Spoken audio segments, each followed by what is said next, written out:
सप्त सुरीला मतलब दी बेस्ट किसने मानो आप? सारे सुरीले सब तो बेसुरा मैं हूँ। नहीं नहीं ये तो नहीं, मजाक की भाई आपका बड़प्पन हो गया फिर भी। ये गाना है कोई, ये गाना मानते हैं देसी ठेठ। जैसे एक गाना मैं गा रहा था इनके सामने एक बार, संदली नैना विच तेरा नाम वे मुंडिया, गाना तो ऐसे ही है। अब राग नहीं, हम इसकी रिदम बदल देंगे, और संदली नैना, ये बदल गया, सुर वही है, ये रिदम चेंज होगी, लेकिन ये इनके हिसाब से कैसे गाया जाना चाहिए, संदली नैना विच, ये अलग हो गया। संते महात्मा कह दूं भी उसने भाई विकास के साथ, लेकिन उन्होंने गाने से इनकार कर दिया था। ये मेरा पढ़ा हुआ इतिहास है ये। अब कुछ लोग ये कहेंगे कि तूने तो जो इतिहास बदला गया वो पढ़ा है निडानिया, तू क्या घंटा जानता है, लिखेंगे कुछ इस पे घटिया मानसिकता के लोग। ये भगत सिंह भी कहता कोर्ट में कि बेला मुगलों ने आपको इतने साल लूटा, हम तो 150 साल था यहाँ, तना हमारा बम फेंक दिया जब असेंबली बम कांड का केस चलता है। हालांकि पाकिस्तान में अब लायलपुर भी नहीं है, उस जगह को फैसलाबाद के नाम से जाना जाता है इंडिया पाकिस्तान बनने के बाद। भगत सिंह को मैंने सबसे ज्यादा पढ़ा है, मैं उसके पूरी वंशावली भी आपको गिना सकता हूँ। बहुत किस्से हैं, एक लंबा डिटेलिंग का काम है, अभी 2 शब्दों में तो इनको बता नहीं जा सकता। तो राम भाई सारे भाइयों नम्मा थारा भाई पिन्ना मुदगिल और कैमरामैन रिंकू मुदगिल के साथ में स्वागत है आपका बदलता दौर यूट्यूब चैनल और फेसबुक पेज पर। तो भाई आज हम आए यहाँ गाँव निडाना में, तो तारे चहते युवा कलाकार भाई विकास निडाना तो तारी मुलाकात करवावांगे। बने रहियो वीडियो का लास्ट तक, सारी बातचीत आप मासी जी याद कराएंगे। कैमरामैन ने कहूँगा भाई जल्दी आ जाए मेरे गिल मासी जी, प्रोग्राम में जाऊंगे फिर। तो राम मासी जी। राम राम जी। बदलता दो यूट्यूब चैनल देखने वालों को और आप यहाँ पहुँचे आपको, आप सभी को विकास निडाना की तरफ से हाथ जोड़ के राम राम है, नमस्कार है, प्रणाम। तो मासी जी दर्शका ने एक बार सबसे पहले तो अपना इंट्रोडक्शन अपने अंदाज में भाई गांव राम जिला तहसील के बारे में बताओ। मेरा नाम विकास है, गांव निडाना है, और इस लाइन में मेरी पहचान विकास निडाना के नाम से की जाती है। मेरे पिताजी का नाम श्री राजवीर सिंह जी, जो अपने समय के गाने वाले रहे हैं मशहूर, लेकिन उस टाइम ये जो हमारे वाला कंपटीशन का दौर नहीं था, उस टाइम उपदेशक और भजनी होते थे, तो उस उपदेशक और भजनी के दौर के बेहतरीन गाने वाले रहे मेरे पिताजी। दादा लक्ष्मीचंद बम्बेवा वाले के शिष्य हैं मेरे पिताजी। और भाई भैया पहचान सभी और क्या बताऊँ, और आप बूझ लो। जिला और अपना जो तहसील के लागू वो अच्छा, बता दो। हाँ। मेरा जिला जींद है भाई, और तहसील भी हमारी जींद में ही लगती है, और पंचायत ब्लॉक वो जींद में लगता है, इलेक्शन ब्लॉक हमारा जुलाना लगता है। हाँ जी। टोटल इंट्रोडक्शन करते। अच्छा मासी जी एक और बात है, कोई भी आपका चाहने वाला, आपका फैन, आपका मतलब छोटा भाई बड़ा भाई, आप तो मिलना चाहो तो कित मिलोगे? भाई वैसे तो प्रोग्राम ना हो तो घर ही मिलता हूँ, और बाकी तो फिर बाबा भर की जिंदगी है, भी कोई भी फोन कर दे अपा तो प्रोग्राम में रहते हैं, या तो अपने स्टेज पे मिलेंगे या फिर घर मिलेंगे, तो तीसरा तो कोई ठिकाना नहीं। तो मासी जी शुरुआत कराएंगे आप सबसे पहले तो ये बता दो अपनी क्वालिफिकेशन के हैं? पढ़ाई पढ़ाई बाई डिग्री तो भाई मैं ग्रेजुएट हूँ, मैंने स्नातक तक पढ़ाई की हुई है, लेकिन वो डिग्री के तौर पे है। पढ़ाई मैंने आगे भी की, 1 साल मैंने एमए हिंदी में एडमिशन लिया था, 1 साल एमए हिंदी प्रीवियस करके वो बीच में छोड़ दिया था, फिर एमए इंग्लिश की मैंने पढ़ाई की है, लेकिन मैंने एग्ज़ाम नहीं दिए थे, वो सेशन पूरा किया है। तो डिग्री के तौर पर तो ग्रेजुएट हूँ, लेकिन पढ़ाई के अनुभव से आप मान सकते हो कि पोस्ट ग्रेजुएशन तक की पढ़ाई मैंने की हुई। तो मासी जी बात कराएंगे इस लाइन में कैसे आने हुए? सभी कलाकार ये बताते हैं कि मुझे बचपन से शौक था, 90% कलाकार यही बताते हैं कि मुझे बचपन से शौक था। मुझे बचपन से शौक नहीं था। हाँ, ये जरूर था कि परिवार का माहौल था गाने बजाने का, क्योंकि मेरे दादाजी हरियाणा केसरी ढोलक वादक रहे, जिनको चौटाला सरकार में हरियाणा केसरी का अवार्ड बाकायदा दिया गया था। तो वैसे ही लगा देते हैं कि ये हरियाणा केसरी बना। मेरे दादाजी को अपने हाथों से चौधरी ओम प्रकाश चौटाला ने अवार्ड दिया था, हिसार में वो अवार्ड फंक्शन हुआ था। मेरे पिताजी दादा लक्ष्मीचंद के शिष्य रहे, इस लाइन से पुराना जुड़ाव रहा, वो माहौल था। मेरे पिताजी के शिष्य मेरे गुरुजी, जो कि मेरे सगे चाचा जी भी मास्टर नफे सिंह जी, उनको मैंने गाते हुए देखा, लेकिन मुझे नारागनियाँ पहले अजीब सी लगती थी कि यार ये मुंह फटसा यो गाना है, और मतलब जब पता ही नहीं था ये क्या चीज़ है तो शौक भी नहीं था। फिर धीरे धीरे जैसे परिवार में गाने बजाने का माहौल था, तो उससे एक शौक पैदा हो गया। जैसे फिल्मी गाने सुनते थे ना, उनको गुनगुनाना अच्छा लगता था, और बिल्कुल डिक्टो उसी अंदाज में, जैसे रागनी में गाते हैं तो हमारी रिदम घड़े की होती है, हम एज प्रॉपर सुर तो वही लगते हैं, लेकिन हम रिदम की जो लयदारी है वो अपने मटके के हिसाब से सेट करते हैं। बचपन में जब शौक में गाते थे तो यूं का यूं प्रॉपर गाते थे, जैसे फिल्म वालों ने प्रॉपर गा रखे है, और वो शौक में था। मैं क्रिकेट खेलता था, क्रिकेटर बनना चाहते थे, किन्हीं कारणों से नहीं बन पाए। वो क्यों नहीं बन पाए, जब आप उस पर सवाल करोगे तो फिर उसके जवाब देंगे, ऐसे तो लंबा हो जाएगा। वो नहीं बन पाए। ये गाने का शौक था। फिर मैं जैसे गवर्नमेंट कॉलेज जींद से मैंने स्नातक की डिग्री की है, ग्रेजुएशन किया है। वहाँ सांग होते थे स्टूडेंट बेस पे, जो टीम जाती थी यूनिवर्सिटी में, जोन में, इंटर जोन में। नो कुछ साथी जानते थे कि भाई इसको गाने का शौक है, लेकिन हालांकि मैंने कोई प्रोफेशनल कलाकार बनने के तौर पर वो शौक था ही नहीं, मैं पहले भी बता चुका। बट आवाज़ उन्होंने मेरी अच्छी लगी, एक दो रागनी गवा के देखी, वो देख के गाई थी, इक्का दुक्का मेरे याद भी होती थी। वो देख के भाई तू सांग में आ जा, तो उन्होंने मुझे कहा कि भाई सांग में जनाना रोल करना पड़ेगा। अब आप देखो भी मेरा रूप जनाना करेक्टर करने का है भी नहीं, और हाइट एक सामान्य से ऊपर है, 6 फीट की हाइट है मेरी, 1 इंच कम है। तो इतनी लंबी लेडी वैसे भी बूढ़ी है लगे, अगर या पतड़ी सी हो और फिर रूप मेरे भरगा हो, मैं बोला मैंने शर्म भी आया कर दी, सही बताओ। तो मैंने उनको मना कर दिया था कि मैं नहीं आऊंगा। 2 साल में गया नहीं। तीसरी साल फिर उन्होंने सांग किया चाप सिंह सोमवती, उसमें शेर खान के कैरेक्टर के लिए मेरे को लेके गए थे। मेरी एक रागनी आती थी, और उस शेर खान का कैरेक्टर वैसे तो आमतौर पर सांगों में तो कॉमेडियन करता है, जो नकली होता है, बट मेरे उन्होंने सीरियस शेर खान के रोल के लिए चुना था। फिर भी मैंने थोड़ा बहुत लाफ्टर अपनी तरफ से डाल दिया था। वहां से मेरी शुरुआत हुई गाने के तौर पर, एक स्टूडेंट के तौर पर। फिर जो मेरे से सीनियर सांगी था वो चला गया, अगली साल ताराचंद का सांग करवा के 2 साल में उसके साथ रहा। 3 साल फिर मैंने वहाँ एडमिशन रखा, ग्रेजुएशन मेरी 2009 में हो गई थी, तो 3 साल एडमिशन रखा। 1 साल एमए हिंदी प्रीवियस में, 2 साल पूरा सेशन किया मैंने एमए इंग्लिश का, लेकिन पढ़ाई पे ध्यान कम था। ये जुनून हो गया था कि भाई गाना अच्छी चीज़ है। वहाँ से आप इसको एक शौक के तौर पर मान उसको, कि हड़का हड़का शौक मेरा पैदा हो गया था। फिर पसंद था गढ़वे वालों का गाना, वो सांग वहाँ तो यूनिवर्सिटी में तो गढ़ा अलाउड नहीं होता। शौक था कि भाई मतलब मटके पे जो ये डोली डाली सुनील और मारा करते, ये अच्छी सी लगने लग गई थी। बीच बीच में कंपटीशन देखे टीवी वगैरह पे, आर्ट का कंपटीशन लाइव देखा, वहाँ से सुनील की फॉलोइंग हो गई हमारे अंदर। जुनून ये हो गया था। रागनियाँ तो कॉलेज में याद होनी शुरू हो गई, क्यों 1.5 2 महीना तैयारी होती थी तो वो याद हो जाती थी, चाहे वो एक ही किस्से की हुई, ये तो हमने पता नहीं था किस एरिया में किए चलेगा, पर याद हो गई थी, शौक पैदा हो गया था। ये मान सकते हो कि वहाँ से शौक पैदा हुआ। और फिर 2012 में मैंने प्रोफेशनल स्टेज पे एंट्री करी है मेरे मामा के गांव में, आर्ट कंपटीशन, जहाँ से मैंने सुनील को सुना था 2012 में। उसी स्टेज से एंट्री शुरू हुई है मेरी एक प्रोफेशनल कलाकार की बनने की शुरुआत के तौर पर। बने नहीं थे, मतलब शुरुआत करी थी कि हम पेशेवर बन जाओ, इसको आप शुरुआत मान सकते हो। बहुत बढ़िया। तो मासी जी आपके गुरु कौन रहे हैं? मेरे गुरु जी हैं मास्टर नफे सिंह जी, वो नाते में मेरे सगे चाचा जी हैं, मेरे पिताजी के शिष्य हैं। हाँ जी। तो 2012 में एंट्री कर दी थी आर्ट कंपटीशन से जी। हाँ। तो मासी जी उस टाइम आपका मतलब बेड़ा बांध लिया था? हाँ बिल्कुल, बेड़ा बांध के न उतरे थे। लेकिन वो बेड़ा कोई यूं नहीं था कि मतलब वो सारे आदमी प्रोफेशनली मेरे साथ ही जुड़े हुए थे, क्योंकि हमारे गुवांडी कलाकार हैं, मेरे चाचा जी हैं मासी जितेंद्र पड़ानिया, मेरे गुरुजी उनके साथ जाते थे।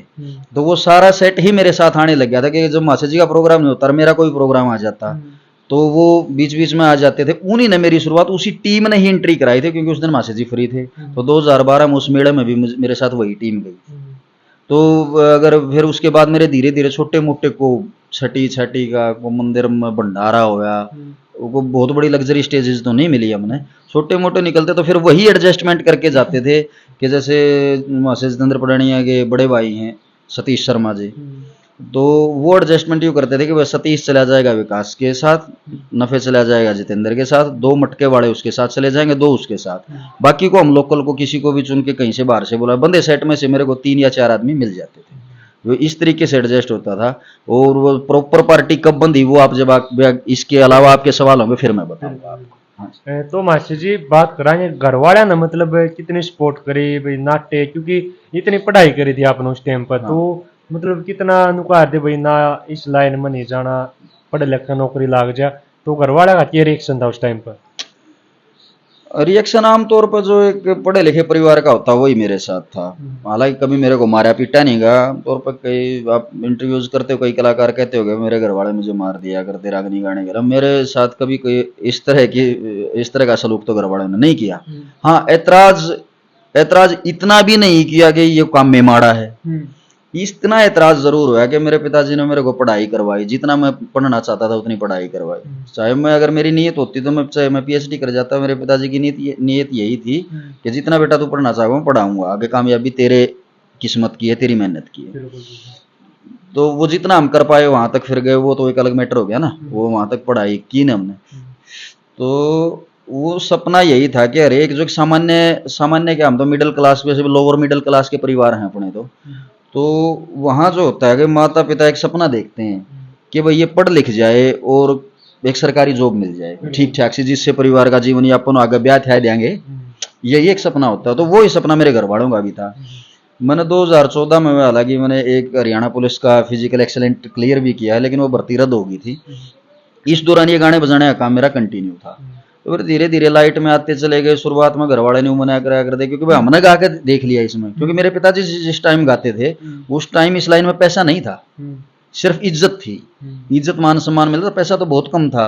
वो दाल गुजारा चलाने लायक भी नहीं होता था। तो वो देखते थे कि भाई कहीं ये भी ऐसे बैक ना मार जाए, इसकी जिंदगी ना खराब हो जाए। गाने का शौक ऐसा, उन्होंने तो उस दौर में वो शौक देखा, इसलिए थोड़ा सा सचेत जरूर करते थे। उसने आप इनकार करना भी कह सको, उसने मेरे को मतलब राय दिखाना भी कह सको, सचेत करते थे कि भाई इसमें है कुछ नहीं। लेकिन जैसे जैसे हम लाइट मारते चले गए, फिर घर वालों ने स्वीकार कर लिया। तो मासी जी, बात फैमिली की चल रही है, तो मैं जानना चाहूंगा कि आपकी फैमिली में फिलहाल कौन कौन है? मेरे पिताजी के हम 2 संतान पैदा हुए। मैं बड़ा हूँ। एक मेरे से 5 साल छोटी मेरी बहन है, वो शादीशुदा है जुआ में। जहाँ आपने नाम सुने होंगे, बाल किशन और राम कुमार जुआ वाले। वो शायद ये विदेशों में भी देखी जाएगी। अगर मैं तीसरे ताईसरे कहूंगा तो लोकल महिलाएं तो समझ जाएंगी। और वो ना समझ, उनको बता दूं, ताऊ ससुर और चाचा ससुर, इनको ताईसरा पितसरा कहते हैं। जो राम कुमार जी, हालांकि वो तो गुड़िया की शादी से पहले एक्सपायर हो गए थे, वो गुड़िया के ताईसरे लगते थे। और जो बालकृष्ण जी, वो अभी हमारे बीच में हैं, पितसरे लगे हैं अपनी बहन के, मौसा हैं अपने। तो वहाँ वो विवाहित है। यहाँ मेरी पत्नी है, मेरे एक बेटी है, 2 माता पिता हैं। यहाँ आप 3 और 2 5 लोगों का परिवार है। तो मासी जी, सबसे पहला मतलब शाही का प्रोग्राम किस जगह था और किस लोकेशन पर आया था आपका? यो ध्यान करके बता सकूँ यो मेरे हिसाब से जितना मुझे याद है, क्योंकि 8 से जहाँ मैंने शुरुआत की वहाँ तो शाही तो थी नहीं हमारी। वो तो एक इंट्री के तौर पर गए थे हम, के जैसे भाई संपर्क साधते थे कमेटियों से। और 8 आसानी से संपर्क इसलिए सद गया था क्योंकि वो मेरे मामा का गांव हुआ, मेरे को जानते तो थे लोग पहले। वो तो एक एंट्री ही थी, मेरे को और कलाकारों की तरह प्रॉपर शाही नहीं मिली थी। तो आप पूछ रहे हो कि जिससे मैं यूं बुला के विकास कितने पैसे लेगा, यूं कह के? हाँ, मतलब शाही देख बुला के स्पेशल आपका प्रोग्राम। देखो, मेरी जो शुरुआत है ना कंपटीशन से भी पहले और कंपटीशन के बाद भी, मेरा जुड़ाव रहा है कर्मचारियों के संगठनों से। क्योंकि मैंने खुद स्टूडेंट यूनियन में काम किया हुआ है, तो मैं प्रेसिडेंट रहा हूँ 5 साल। तो उससे कर्मचारियों के संगठनों में हमारी जान पहचान थी, और वो जानते थे भाई इसको गाने का शौक है। तो इस तरह से मैसेजेस तो आ जाते थे। जैसे सर्व कर्मचारी संघ से संबंधित यूनियन है हरियाणा रोडवेज की, हरियाणा रोडवेज के कार्यक्रम के वही संगठन SKS सर्व कर्मचारी संघ जिसको बोलते हैं, वो बिजली बोर्ड में भी काम करता है। इन हड़तालों के प्रोग्राम आते थे, बुलाते थे वो, लेकिन वहां ये नहीं होता था कि भाई इतने पैसे देंगे। वहां ऊपर से पैसा बहुत आता था, लेकिन वो ये करते थे, कई बार 5100 दे दिए, 6000 दे दिए। अगर उनका चंदा कम हो रहा है तो 3100 भी दे देते इनको भी, क्योंकि वो बुलाते स्पेशलाइज मुझे थे, क्या भाई विकास को बुला लो। तो बुलाना शाही ही मानी जाती है। अगर आप फिर हाईएस्ट पेड के हिसाब से मानो तो मैंने वो किया था उस टाइम ये बात है 2014 की स्टार्टिंग की हाफ की बात है। कंडेला गांव में मेरी पहली शाही आई थी, और वो भी थ्रू रोडवेज ही आई थी। जिन्होंने हमें बुलाया वो कंडेला के रहने वाले थे, मैं नाम तो उनका भूल गया, और वो रोडवेज में ड्राइवर के पद पे कार्यरत थे। जहां आपने देखा हो तो एक आंदोलन के दौरान कंडेला में एक हागड़ शहीद हुआ था। उसकी जो समाधि है, जहाँ समाधि बनी हुई है, उस समाधि का वो प्रोग्राम था। तो वहां उस समय मेरे को 11,000 रुपए शाही दे के बुलाया गया था। अगर परफेक्टली शाही मानो तो आप कंडेला को मान सकते। तो उसके बाद तो फिर आने लगी रही। हाँ, और कभी आ भी जाती, कभी नहीं भी। अच्छा। क्योंकि जिस दौरान मैं ये शाही बता रहा हूँ उस दौरान भी मेरा सेट प्रॉपर नहीं बंधा था। अच्छा अच्छा अच्छा। वो ये था कि भाई ये बंदे मेरे घर के ही थे सारे। जैसे मासे जी का प्रोग्राम ना होता तो वही बंदे, जैसे पहले दौरा पूरी टीम मिल जाती, इनका प्रोग्राम होता तो आधे मेरे पास आ जाते, बाकी को हम एडजस्ट कर लेते। यही ये मैं तो इतना किसी को जानता भी नहीं था साजंदों को, यही बुलाते थे अपनी पसंद के साजंदों को। तो उसमें इस दौरान मैं मासे जितेंद्र की पार्टी में एंगेज था, क्योंकि जब मैंने 2012 में एंट्री करी ना इन्हीं लोगों के साथ, वो मेरा सर्कल उस रूप में नहीं चला कि जितने प्रोग्राम मुझे चाहिए थे वो उतने मिले नहीं, और मेरे ऊपर गृहस्थी का भी जो प्रेशर आ चुका था, तो मैं मासा जी के साथ ही था। हालांकि उन्होंने कभी मेरे को साजंदे के तौर पे नहीं रखा, जहां मेरा नंबर गिर जाता वो मेरी 2 रागनी करवा देते, डिमांड हो जाती तो 3 भी हो जाती, कहीं कहीं ऐसा भी हो कि 1 भी नहीं होती थी। तो मेरे वो जो पहली 2012 से वो चली थी 2012 के हाफ तक 2.5 साल, तो फिर मैं 2015 खत्म होने तक 2.5 साल मैं मासे जितेंद्र के साथ रहा हूँ। इस दौरान वो कंडेले की साई भी आली और ये छोटी मोटी साई भी आली, क्योंकि साई तो मैं मेरी ले ही लेता था ना, इनके साथ तो मैं तब जाता था जब मेरी साई नहीं होती थी। फिर मेरा प्रॉपर सेट इन्होंने बंधवाया 2015 के लास्ट में, दिसंबर की शायद बात है, मेरे गांव में ही प्रोग्राम हुआ था, और वो प्रोग्राम गढ़वे बेंजू वाला नहीं था। वो जो उस समय ना एक चुचोड़िया सा आ गया था इस लाइन में, ये पक्के साज वाले आ गए थे, लड़कियां डांस करती थी, ढोलक पे ही गाना होता था। हालांकि मैं उसका कोई परफेक्ट कलाकार भी नहीं था, पर नए बच्चे करवा रहे थे, वो चाहते थे वही के लेडीज वाला प्रोग्राम हो। उस प्रोग्राम वो जैसे कि मान ले हम आज प्रोग्राम है तो वो परसों प्रोग्राम हो, इस तरीके से था। उससे द मिडल 1 डे बिफोर हम बोंद प्रोग्राम में थे, और बोंद में मासे जी के साथ कह के बुलाया था, गिजदिंदर तेरे साथ वो लंबा सावड़ा छोरा रहता है बड़े बड़े बालों वाला, उस टाइम में थोड़ा इससे भी बड़े रखता था वो, उसको बुला लिया, थारा जोटा लाना हो जाएगा। वहां प्रोग्राम था मासे जितेंद्र पढ़ानिया का और भाई सुरेंद्र गिगणाऊ का। तो तीसरे कलाकार के तौर पर स्टेपनी के तौर पर मैं बुलाया था कि जोटा लगा देगा, कम पैसे में काम चल जाएगा। भाई 3 बुलाए तो 3 पार्टियों के पैसे हो गए, तो मेरे को तो वो चाहे 5100 दे दो चाहे 4000 दे दो। उस दौरान वहां से आते आते मासे जी बोले भाई तू मेरे पास क्या करने आया कर, मैं तो सगणिया बनना हूँ, आपको पता ही है। मैं बोला तो कल से प्रोग्राम में नहीं आना, क्योंकि इनके साथ कई बार ऐसा हुआ, एक बार नहीं कि कई स्टेजेस पे मैं इनके साथ बुलाया गया कि, और वो ये कह देते एक लड़का रहे तेरे पास, मेरा नाम कोई जानता ही नहीं था। मैं बोले बेटे ऐसे तो तू कलाकार बन नहीं सकता, अपना स्ट्रगल खुद कर, संपर्क तुझे मैं भी करवाऊंगा और तेरा हम पूरा सपोर्ट कराएंगे, पार्टी भी देंगे तेने, लेकिन अपने लेवल से जा, मेरे गेल तो न्यू कह दें कि लड़का रहे तेरा नाम ही नहीं जानता। तो फिर न्यू मान लो 15 के लास्ट में 16 के लास्ट तक तो जी हमारी लाइट आ ली थी। हालांकि हीरोपंथी 2018 में बनी है, लेकिन मेरी रागनियां इंडिविजुअल तौर पर मेरे नाम की छवि 16 के लास्ट में, क्योंकि 15 के लास्ट में नंबर लग रहा है, 1 साल के संघर्ष के बाद मैं लाइट में आ चुका था। ये तो मासी जी उस टाइम पर आपके साथ कौन कौन मतलब कलाकार कंपटीशन में थे जिस टाइम आपने मतलब 2016 लास्ट में आ लिए थे आप? जब मैं मासी जी ने अलग किया, हाँ। उसके बाद मासी जी ने अलग तो किया मैं 2015 के लास्ट में, लेकिन उससे पहले भी मतलब मासी जी के साथ होते होते भी मेरी एंट्री कह लो या किसी सहारे से साई भी कह सकते हो उसको, क्योंकि किसी वेल नोन के थ्रू में बुलाया गया था वहां पाथराड़ी। उससे पहले भी मेरा मुकाबला हो चुका था मासे नरेंद्र तो दादरी, वो आज स्वर्ग में हमारे बीच में नहीं है, और उसी के भी हाफ में मेरे को तिगड़ाना में एंट्री मिली थी। ये वो दौर था कि भैया कदा को साई भी आ जाती, लेकिन मेरी एंट्रियां चालू थी, क्योंकि हम प्रॉपर फिक्स हो गए, एक स्थापित कलाकार के तौर पे आए नहीं थे, तो संघर्ष जारी था। साइयां छोटी मोटी आनी शुरू हो गई थी, लेकिन ये नहीं था कि भाई आज की तरह है कि आज तो विकास निडाना ऑन डिमांड जाता, ये नहीं था तब।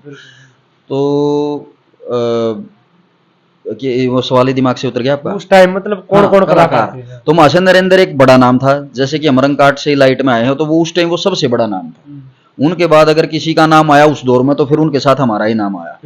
हमारे इधर 4 कलाकार अमरंग काट के गिने जाते हैं, और नरेंद्र और मेरे जोड़े के अलावा थे भाई सुरेश निंदानिया और मासे राजेश खन्ना पेटवाड़िया जी, ये तो थे हमारी लॉबी के कलाकार 4। और जो आमतौर पर जिन लोगों के साथ प्रोग्राम होते थे काफी थे, मतलब हमारे से पुराने ही थे भाई अमित मलिक, वो मेरे से काफी पुराने कलाकार हैं, वैसे वो हैं हम उम्र, लेकिन वो लाइट में हमारे से बहुत पहले आ लिए। सुरेश भाई मेरे से 1-1.5 साल पहले का चेहरा है। मेरे मुकाबला में तो मेरे लगभग यही थे। बाकी गाया मैंने अपने से सीनियर जैसे सुरेंद्र भाई के साथ भी गाया है, और सुरेंद्र भाई के साथ 2-3 स्टेजों में तो बिल्कुल मेरी भिड़ंत हुई है, और वो फैसला जिसको कराना कहते हैं। मासे नरेंद्र दांगी के साथ भी 2 बार ओरिजिनल रंग काट लोगों ने हमारा करवाया। हालांकि उनका पूरा आदर है, मैं कोई ये नहीं कह रहा कि मैं उनको डिफीट कर गया, लेकिन हमारे चेहरे नए थे, ये दुनिया का दस्तूर है। जैसे हमारे से कोई नया चेहरा आएगा ना उसको हाथों हाथ लेगी पब्लिक। उस टाइम हम बिल्कुल नए थे, इनको तो रोज सुनते थे लोग, हम तो पहली बार सुनने को मिले, तो शायद भाई ऐसा गानियां तो मैं नहीं हूँ कि मैं, हालांकि वो कंपटीशन मैंने जीते हुए हैं सारे, तो शायद लोगों ने इसलिए जिता दिया हो मुझे कि भाई वो पुराने चेहरे थे, मैं नया चेहरा था, ये भी हो सकता है। ये था। तो मास्टर जी रंग काट का मतलब ये नहीं लगा कि भाई शॉर्टकट का रास्ता है, मतलब जल्दी वायरल होने का या लोग हाँ, हाँ मैं मानता हूँ उसको। लेकिन अगर आप ये सवाल करोगे कि शॉर्टकट है रंग काट, इससे अगर इसका दूसरा पहलू इस सवाल का मैं आपका समझूं कि लोग आमतौर पे ना करवाते तो हमारे से रंग काट पब्लिक वाला ही थे ना, कमेटियों वाला ही करवाते थे, मैंने खुद तो किसी के साथ किया नहीं। इसका दूसरा पहलू ये भी है कि मेरे को पिंच भी किया जाए कि यार रंग काट तो क्यों करता है, ये सवाल ऐसे भी किया जा सकता है कि ये शॉर्टकट नहीं, रंग काट तो क्यों करता है, ये भाषा भी हो सकती है, जैसे आपने एक शिष्ट भाषा में पूछ लिया मेरे से कि क्या रंग काट शॉर्टकट नहीं है। इसका दूसरा रूप ये भी तो हो सकता है, यार तू रंग काट करता क्यों, इससे इंसल्ट नहीं होती दूसरे की, ये भी हो सकता है। बट मैं उलाना जब ओटू रंग काट का, अगर ये उलाने के रूप में सवाल अगर किया गया हो आपकी तरफ से कि ये शॉर्टकट अकेला मैंने तो अपनाया नहीं, मेरे से जितने सीनियर कलाकार हैं और मोस्ट सीनियर भी हैं, एक दौर में जो जो उनके दौर में जैसा असली हो सकता था रंग काट, वो उन्होंने सभी ने किया है। बट शायद हमारा हाईलाइट ज्यादा हो गया, हमारा रंग काट हाईलाइट ज्यादा हो गया, उनके कम हो पाए हो, या फिर धीरे धीरे जैसे जैसे दौर गुजरा उनके रंग काटों को लोग भूल गए हो। हमारे सोशल मीडिया के दौर में, हमारे दौर में सोशल मीडिया पूरा वायरल हो चुका है ना, पर हावी हो चुका था सोशल मीडिया, शायद वो लाइट में ज्यादा है इसलिए हमारा वह मोर ज्यादा लगेगी। शॉर्टकट में मानता हूं, लेकिन जब तक एक चीज का रंग झटका आप नहीं दिखाओगे ना, तब तक आपको लोग नोटिस भी नहीं करते। तो वो झटका हमने नोटिस होने के लिए उस टाइम दिखाना हमारी मजबूरी थी, और कमेटियां वो करवाती थी। अब आप इसको चाहे शॉर्टकट कहो चाहे अपना टैलेंट कहो, शॉर्टकट है लेकिन जब उस चीज की तैयारी करता है कलाकार, उसमें टैलेंट भी तो होना चाहिए ना। तो कई तो कलाकार हमने ऐसे देखे हैं जिन्होंने हमारे सामने रंग उठाया, वो अपना ही रंग भूल जाते हैं, तो दूसरे का भी कैच करना और अपने पे प्रॉपर रहना है, तो एक विधायक तो कलाकारी तो है ये। बट अगर इसको कोई इस नजरिए से देखता हो, विकास ने थोड़ा कंप मचा दिया, थोड़ा कंप में नहीं बचा, कमेटी वाले ने मचवाया, फिर हमने अपनी चसक में यो मचाया, बट इसके लिए हम दोषी घोषित नहीं किए जा सकते, भाई हमें कोई दोषी घोषित करे। ये लोगों का इंटरेस्ट था, लोग चाहते थे तो हम करते थे, बस इतना ही। मतलब आप किस टाइप का रंग काट पसंद करो, किस टाइप का करना चाहिए? देखो ये भी एक आपका दौर नुमा, जैसे आपके चैनल का नाम, अब मैं इस दौर के हिसाब से, क्योंकि मेरा नया दौर, तो जो नया दौर था उसमें हमने वो कर लिया, ये दौर धीरे धीरे हमारा पुराना भी होने लग रहा है। हालांकि अभी तो मैं यंगी कलाकारों में गिना जाता हूँ, मैं कोई बहुत पुराने कलाकारों में तो मैं हूँ 7 साल से ही इस लाइट में आया हूँ। तो आप ये मानो कि शुरुआत में वो मैंने देखा ना, झटके वगैरह नोटिस नहीं करते। नया कलाकार जब आता है, जब वो यही करता है कि आप जैसे भी हो जाओ, आप हाईलाइट हो जाओ, उस टाइम हमने वो अच्छा लगा था कि जिससे हमारी वैल्यू हो रही थी, है ना, तो वैल्यू वाला ही काम अच्छा लगेगा। लेकिन गाना मैं ये मानता हूं, बेशक से आप हमारे से नई तर्जें सुन लो, मतलब लोग ये कहते हैं तर्जे तो नहीं सुनाओ, लेकिन गाने में मजा तभी आएगा जब वो तर्ज भले ही नहीं हो, लेकिन वो याद आपको भी हो, वो याद मुझे भी हो, फिर हम उसके साथ न्याय कर पाएंगे। फिर उसमें ऐसा होगा कि नया भी सुना रहे हैं, लोग उस मेहनत पे ध्यान देंगे कि अच्छा कौन सुना रहा है, नया होते हुए भी अच्छा कौन सुना रहा है, दोनों को याद है पर बेहतर ढंग से कौन गा रहा है। लेकिन अगर जो रंग काट हमने शुरू में की, उसमें क्या होता है कि उसमें ये होता है, उसको उस नीयत वाले लोग सुनते हैं जिनने हा ताड़ा किलकी मारने से मतलब है। हालांकि उस टाइम में हमारी मजबूरी थी, हमने खूब किलकी मरवाई है दंगला में, लेकिन जो मैं रंग काटी बाप ने बता रहा उसका सुनने का मजा है। अच्छा, उसका अलग मजा है जो पहले करते थे, वो ही आने के लिए है, कुछ लोगों ने उसमें भी मजा हुआ है। लेकिन गाना वही है जो दोनों को याद हो, भले ही आप उनसे ये कहो भाई बतला कर सुना दो दोनों कलाकार, पर तर्ज ऐसी सुना दो जो हमने सुनी नहीं हो, तर्ज नहीं होनी चाहिए, तर्ज ऐसी सुना दो जो पहले यहाँ नहीं गाई गई हो, चाहे वही यूं कहते सोशल मीडिया पे भी ना आई हो, लेकिन वो पहले डिमांड करें भाई एक दो तरज हम जैसे कमेटी हमने इन्वाइट करती हैं। अब हम जरदकपुर बुलाए गए थे, मैं और सुरेश भाई, तो उन्होंने हमारे से पहले कह रखा था भाई हम राउंड में भी सुनाएंगे एक एक तरज नहीं। ये फीडबैक की बात है थोड़ी। हाँ, अभी लास्ट टाइम वो 8 तारीख का प्रोग्राम था और हम रंग काट सुना करा भाई, तो यहाँ से तो यस कर ली। कई बार ना कमेटी के दबाव में, पहले जैसे इतनी कमांड नहीं थी ना हमारी, पहले हमने कमेटी वाले माननी पड़ती थी, अब जब चेहरे फिक्स हो गए तो कमेटी वाले हमारी भी मान लें।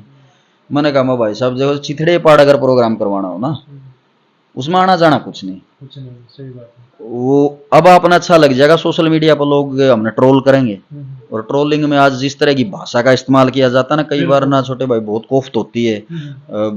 मतलब यार हम हैं तो हरियाणा के ही कलाकार, आप लोगों के ही हम कलाकार, और आप हमारे खिलाफ ऐसी अशिष्ट भाषा का उपयोग करते लव जड़ता है। तो मैंने उनको समझाया, हम आपको तर्जें सुना देंगे, झटके की तर्जें सुना देंगे, बट आप वह सुनो जो मेरे भी याद हो, जो सुरेश के भी याद हो। और फिर आप न्यू देखो बड़ के कौन सा गा उस तर्ज ने, कौन सा उसमें बनी बनाई एडजस्ट करे, किसका दौरा बनाया बनाया मसाला उन तर्जा बनाया, कौन सा एडजस्ट ज्यादा कर रहा है। तो उन प्रोग्रामों में मजा आता रहा। आज वो सोशल मीडिया पे इतने हाईलाइट हो रहा है वो प्रोग्राम, उसकी वैल्यूएशन इतनी बढ़िया निकल रही है, जबरदस्त।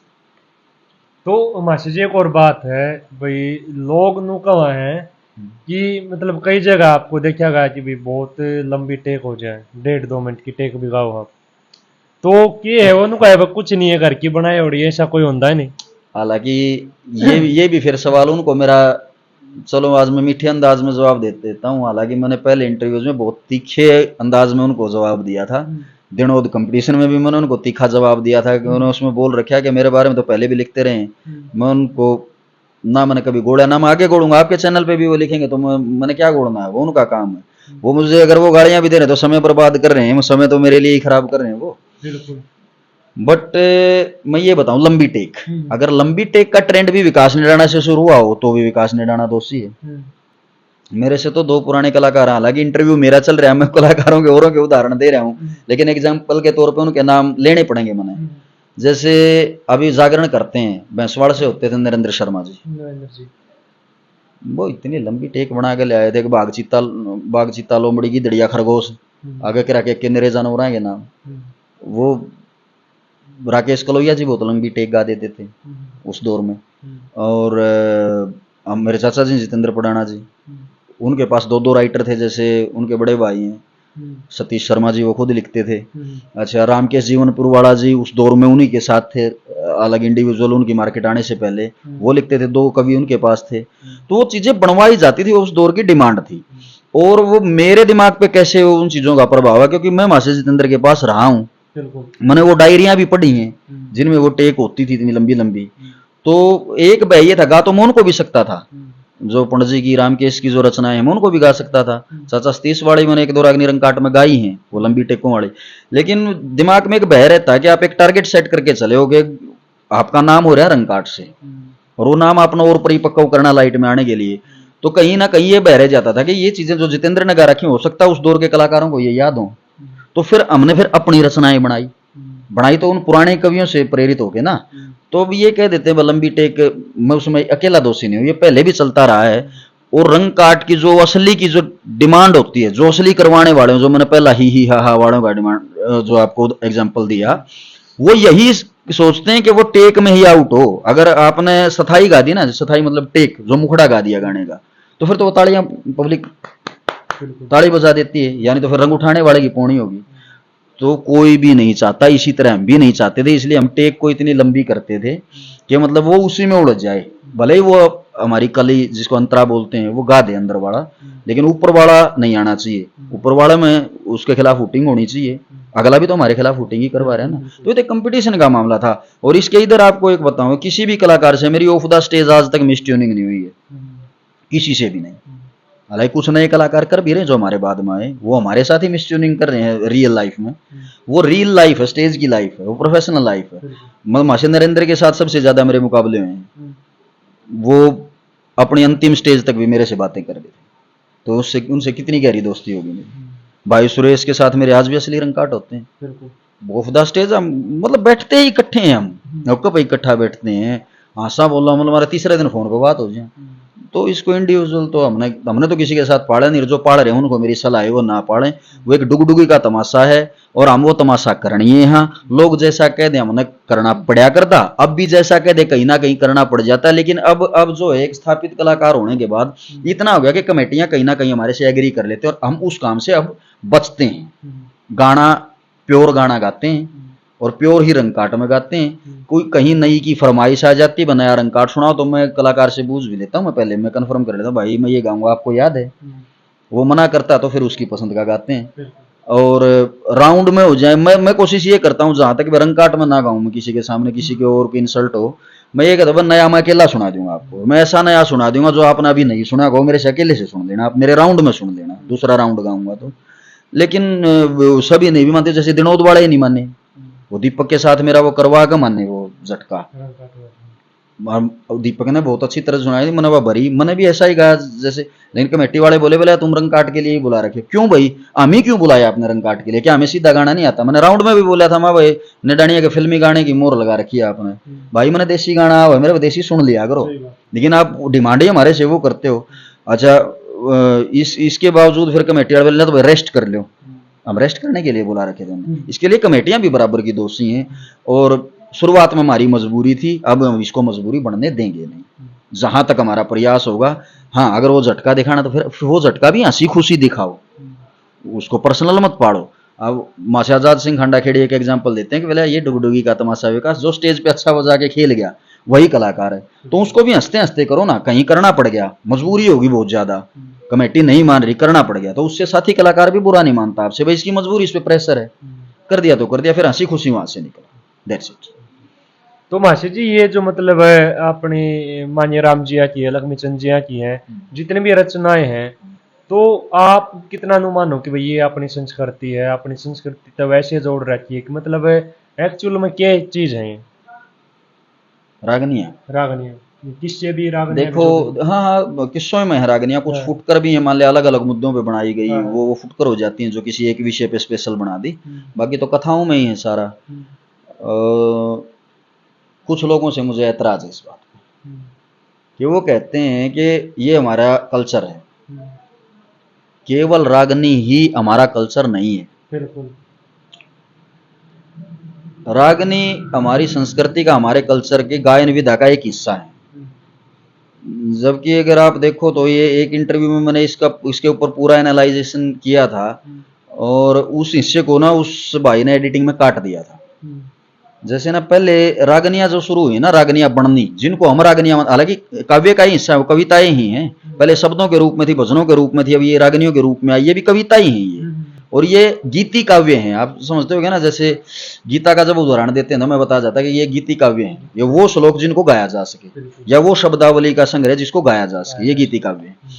तो उससे पहले ना छंद लावणी गाए जाते थे, फिर दोहे आए, और एक होता था चमोला, जैसे दादा दीपचंद हुए हैं उधर सोनीपत में एक खंडा है, वहां के थे वो मेरे दादाजी बताते हैं, हालांकि मुझे नॉलेज नहीं वो चमोले में क्या गाते थे, हमने तो चमोला वही सुना है कि जो सांगी जो हाँ फलाने ने किया इतने रुपए का दान, आनंद करियो जी, हम तो इसी को चमोला मानते हैं, लेकिन गाने वाला चमोला कुछ और होता था, वो मेरे दादाजियों को पता था, लेकिन जिस टाइम मेरे दादाजी ने मेरे को बताया वो मुझे याद नहीं, उस टाइम में बच्चा था। तो रागनियों का जो दौर आया है, रागनियां जहां तक हमें नॉलेज है बाजे भगत जी से बनने शुरू हुई है, क्योंकि बाजे भगत जी पंडित लक्ष्मीचंद से सीनियर सांगी थे, उनसे पहले सांगी बने, पंडित लक्ष्मीचंद उनके बाद में सांगी बने। तो पंडित लक्ष्मीचंद और बाजे भगत जी का दौर है वो रागनियों का दौर है, इनको ही रागनियां कहा जाता है।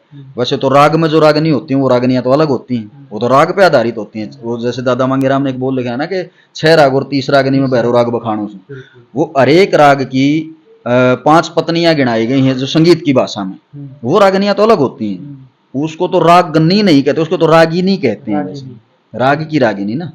तो ये हरियाणा के प्रचलन में इस गीति काव्य को रागनी कहते हैं, जो बाजे भगत जी से शुरू लेके आगे तक मास्याजाद सिंह खांडा खेड़ी, और भी नए जैसे आप बड़म्बा में लिखते हैं, क्या नाम उनका, मैं नाम सुखबीर बड़म्बा जी, ये जो आया हरियाणा में तो इसी को रागनी कहते हैं। अब आते हैं आप पे कल्चर पे, ये उस कल्चर का केवल हिस्सा मात्र है। तो जैसे बता छंद लावणी, वो भी तो गायन की विधा थी। हमारी दादी चाची ताई जो गाने गाया करती, जैसे कि एक तरज आपने सुनी होगी, पहले विवाह के मौके पर गाई जाती थी, दादा देश जांदा परदेश जाइए मारी जोड़ी का वर ढूंढिए। उस धूम से प्रेरित होकर सांगियों ने सोनी तरज बनाई है, जो सोनी सांग में गाए जाते, मिले कोड़ी भर के सेठ जी आज 12 बरस में फिर मिले, सेठ ताराचंद में। और दमयंती कहती है, नर दमयंती में उसी तरज पे एक रागनी आती है कि जैसे जरा खेल बंद करके सुनो तुम्हें रोकती ना सजन में, ये सोनी है, ये उस महिलाओं की तरज से प्रेरित है, उसमें थोड़ी सी रंगत डाली। आप सुर देखोगे ना, इसके 75% तासीर वही है इस रंग की, वो थोड़ा सा अपने ढंग से बदल दिया, उसको भी आप एक रंग काट की विधा कह सकते हो कि जैसे मैंने गाने के साथ थोड़ा छेड़छाड़ किया, रंग काट कर दिया, तो ये उससे निकले। वो भी तो कल्चर है, महिलाओं के गीत भी कल्चर हैं, वो छंद लावणी गाए जाते थे वो भी कल्चर हैं। और अब आज जमाने की डिमांड पे अगर नए बच्चे गाने बना रहे हैं, मतलब यूथ रागनियों को एरिया विशेष में ही सुनता है। हालांकि फिलहाल तो क्रेज बढ़ गया नौजवानों में। एक टाइम ऐसा हो गया था रागनियों को पसंद ही नहीं करते थे। मैं पहले ना, मैं जैसे मेरा हेयर कट जींद होता था पहले, 14 साल मेरा पर्सनल वो हेयर ड्रेसर रहा। तो वहां हम बैठे शहर के बालक, जो जींद तो एक विकसित गांव है, इसको प्रॉपर शहर भी नहीं कह सकते। मैं हेयर कट करवाने लग रहा, उसमें रागनी बज रही हो, बोला शिबे यार, शिबा उसके हेयर ड्रेसर का नाम, वो बरा से हमारा गुआंढी है। उन्होंने बोला भाई यार ये रागनी बंद कर यार, हम रागनी सुनेंगे। मतलब यूथ उस टाइम तक जब हमने शुरुआत की रागनियों को अच्छा ही नहीं मानता था। अब तो शायद क्रेज बढ़ गया, रागनियों पे फोकस्ड हो गए। तो इसको एक हिस्सा मात्र मानो, ये प्रॉपर कल्चर नहीं हो सकता। प्रॉपर कल्चर उन्हीं लोगों ने कहा है जो इसके अंदर पाखंड लाए, जिन्होंने इसको एक धंधे के रूप में प्रयोग किया। और कुछ लोग कहेंगे कि विकास तू भी तो पैसे लेता, तेरा भी ये धंधा है। मतलब मेरा कमर्शियल व्यवसाय है, धंधा आप समझ रहे हो। मैं उनको कहूंगा तो वो टारगेट हो जाएंगे, जिन्होंने पाखंड के रूप में बड़े बड़े आश्रम और शवाले खोल खोल के रागनिया बेस पे पाखंड फैला रहे। मैं उन पाखंडियों चिन्हित कर रहा हूँ, समझ भी जाएंगे। मैं हर एक इंटरव्यू में कहता हूँ, ज्यादा कहूंगा तो कड़वा हो जाएगा। उन्होंने कहना शुरू कराया था कि हमारा कल्चर यू है। नहीं, केवल रागनी हमारा कल्चर नहीं है। रागनी उस कल्चर के अंदर एक गायन विधा है। कल्चर तो ये भी, आप मेरे पास आए, मैं आपसे बड़ा था, आपने मेरी राम राम की, मैंने आपसे हाथ मिलाया, भाई साहब राम राम, आओ स्वागत है आपका। ये क्या ये कल्चर नहीं है? हम अपने माता पिता के पैर छूते हैं, क्या ये कल्चर नहीं है? ये सभी तो कल्चर, जो हम रोजाना का जनजीवन जो है हमारा, वो कल्चर है। उस कल्चर में एक विधा आती है गायन की, और गायन के अंदर भी अलग अलग विधाएं हैं। अलग अलग विधाएं हैं ना गायन कला के अंदर। और उस गायन कला की एक विधा है रागनी गाना। जो रागनी के प्रशंसक, उनको रागनी अच्छी लगती है, जो रागनी को नहीं समझते उन्हें अच्छी लगती कौन है। बस इतना ही, ये प्रॉपर कल्चर नहीं हो सकता। अच्छा, एक सवाल हो रहा मास्टर जी। पहले जैसे अपनी जो देसी तर्ज थी, जो ये आप देसी तर्ज बोला अपनी, जैसे आपने बताई सोहनी होगी, बहरे तबील थी, ये पहले थी। इब तो जैसे फिर बाद में फिल्मी तर्जा पर रागनी गाने लगे, इब फिल्मी तर्जा पर गाने लगे। लेकिन पहले मैंने सुना कि पहले वही तर्ज हुई थी, उनका बाद में ही आई थी फिल्में। और उसका कारण आप यूं मान सकते हो, जी सांगी जब अपनी रचनाएं बनाते थे, जैसे दादा मांगेराम की तर्जों को ना आसान माना गया है। मेरे दादाजी ने दादा मांगेराम के साथ काम किया। वो आसान तर्जें इसलिए लगती थी, देसी होती थी, उनकी खुद की बनाई हुई। वो क्या करते थे, वो एक तारा रखते थे साथ में। वो एक तार का, जैसे वो सरदारों के गानों में भी आपने देखा होगा, नीचे वो डफली सी हो जाती है, तो एक तारे के सारे डार डारा डार नारा डार नारा, इस तरह से वो अपनी तर्जें कंपोज करते थे, इसलिए उनकी हुई सीधी। और जो पंडित लक्ष्मीचंद के पास जो बजाने वाले थे, पंडित लक्ष्मीचंद, मुझे नहीं लगता कि, क्योंकि मैंने किसी बुजुर्ग से नहीं सुना, और हम तो उनका जब स्वर्गवास हुआ उस टाइम हमारा तो अंश भी ना शायद पैदा होना तो दूर की बात, हमारा तो अंश भी ना तैयार हुआ हो। तो मुझे नहीं लगता कि वो कोई साज बजाना जानते थे, क्योंकि हमने किसी बुजुर्ग से नहीं सुना। अगर मैं गलत हूं तो मैं माफी के साथ कहता हूं इस बात को भी, वो बजाना जानते। पर मैंने, क्योंकि दादा मांगेराम हारमोनियम बजा लेते थे, मेरे दादाजी ने उनके साथ काम किया है वो, लेकिन वो कहते थे कि पारंगत हारमोनियम वादक तो नहीं थे, लेकिन अपने रियाज जितना दादा मांगेराम हारमोनियम बजाना जानते थे। तर्जें वो एक तारे पे तैयार करते थे सीधी सीधी। तो पंडित लक्ष्मीचंद के विषय में हमने कहीं ये सुना नहीं कि वो कुछ बजाते थे। उनके पास थे दुड़िया खान, वो अपने मन से ही तर्जें बनाते थे और उनको साथ देते थे दुड़िया खान, प्रैक्टिस तो करते थे तर्जें। इसलिए दादा लक्ष्मीचंद की जो तर्जें हैं देसी, वो थोड़ी सी कठोर हैं, आसानी से याद नहीं हो पाती, उनके लिए मेहनत बहुत चाहिए। दादा मांगेराम की बातें भी, क्योंकि उनका लोक व्यवहार के शब्द हैं बिल्कुल जो आम बोलचाल के, उन पर भी मैं बाद में आऊंगा। उनकी तर्जें आसानी से याद इसलिए हो जाती कि वो एक तारे पे सीधी सीधी बजाते थे। एक तो ये हो गया तर्जों के विषय में। अब आप देसी और फिल्मी की सोच रहे हो, क्योंकि उस दौर में फिल्मी तर्जें क्यों कम गाई जाती थी? रेडियो पर प्रसारण पे गाने बजते थे ना, तो इतना फोकस ही होता था, और फोकस होता तो उन तर्जों में काफी तर्जे मैं आपको ऐसी गिना दूंगा जो फिल्मी है, राजदेशी कह के बजाई जाती हैं। कारण क्या है कि एक गाना विविध भारती पे आया या आकाशवाणी रोहतक पे आया, वो पत्रों पे या फोन पे गाने सुने जाते थे। कुछ वो जैसे खेती बाड़ी का कार्यक्रम आ गया, उसमें रागनियां या गाने बजा दिए। वो गाना आज आपने सुना है, आपको जितना दिमाग में आया उतना ही तो याद होगा, पूरा तो आप एक बार सुन के याद कर नहीं सकते। एक नेचुरल सी कमांड होती है आदमी की। वो गाना 6 महीने बाद बजेगा, तो 6 महीने बाद आप रागनी डालने का इंतजार कर नहीं सकते, जितना आपका काबू आ गया उतना डाल दिया। अब वो प्रॉपर फिल्मी लग नहीं रहा तो वो देसी हो गया, प्रॉपर तो वो लग नहीं रहा। हमारे दौर के कलाकार क्या करते हैं, हम यूट्यूब पे हम तो 100 बार सुन सकते हैं गाने को, बार बार जब तक तैयार नहीं हुआ, इसलिए हमारे पकड़े जाते हैं ये प्रॉपर फिल्मी है। यही इतना ही तो है ना। और उन गानों में भी जिनको आज तक देसी कहा जाता है वो फिल्मी ही है। हाँ, सांगियों के दौर में दादा मांगेराम का आधा का दौर और बाजे भगत जी का और दादा लक्ष्मीचंद का पूरा दौर, वो प्रॉपर ही देसी तर्जों पे था। लेकिन बाद में उनकी कुछ तर्जें ना आने वाले कलाकारों ने डाली, वो फिल्मियों में डलेगी। उनके दौर में जो उन्होंने गाया, जो बुजुर्ग बताए, वो अपने ही तर्जे गाते थे, वो फिल्मी नहीं गाते थे। और जब राय धनपत सिंह का और दादा मांगेराम का जो दौर है, उसमें फिल्मी तर्जें सांगों में आना शुरू हो गई थी। जैसे कि मैं आपको एक बताऊं, ध्रुव का जन्म में एक रागनी आती है उनकी, वो तर्ज है लता जी का गाना है वो, बार बार तोहे का समझाए पायल की झनकार, ले चल साजन मोहे नदिया के पार। रागनी क्या है वो, उस दौर में बनी है, वो गाना भी आ चुका था। मेरा घर आ जानने जी कर रहा से होली 70 साल, उठे से साजन सो मणे की झाल। तो ये फिल्मी दौर तो आ चुका है वहाँ। राय धनपत सिंह की भी काफी तर्जों में आया। और उस टाइम जो इंडिविजुअल भजनी, जैसे दादा जगन्नाथ, यहाँ से दयाचंद, मायनावाड़े, वो फिल्मी रचनाओं का दौर ले आ चुके थे उस दौर में भी। आप ऐसा मत मानो कि ये केवल कंपटीशनों से ही आया, वो धीरे धीरे आ चुका था। आप बाजे भगत और लक्ष्मीचंद को छोड़ के आप आगे आओगे तो उनके दौर में फिल्मी तर्जें आ चुकी थी। तो मासी जी एक बात और है कि भाई सुनने में आया है कि ये जो अपने देसी तर्ज थी सांग होया करते, ये पहले तो चल दिया रहे लेकिन फिल्म बाद में आई है। नहीं, ये कौन कहता है? जिस टाइम से मैंने वो पहले बताया ना, रागनियां कब से बनने शुरू हुई, उस दौर तक तो सिनेमा बन चुका ना।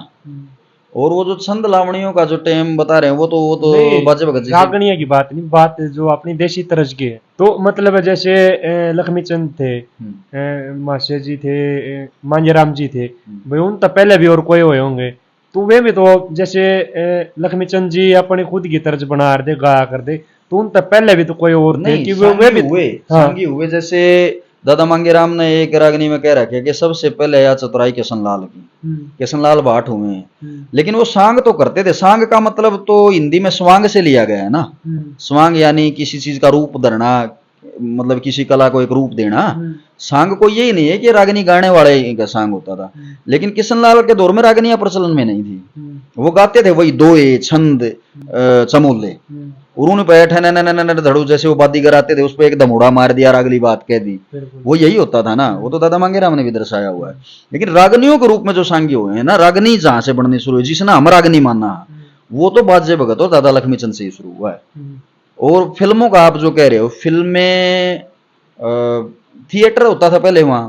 जैसे मध्य यूपी में देखोगे आप, अपना तो नौटंकी का सांग है, वहां नौटंकी एक स्टेज शो के रूप में होता है। उस नौटंकी को मैंने यूनिवर्सिटी में देखा है।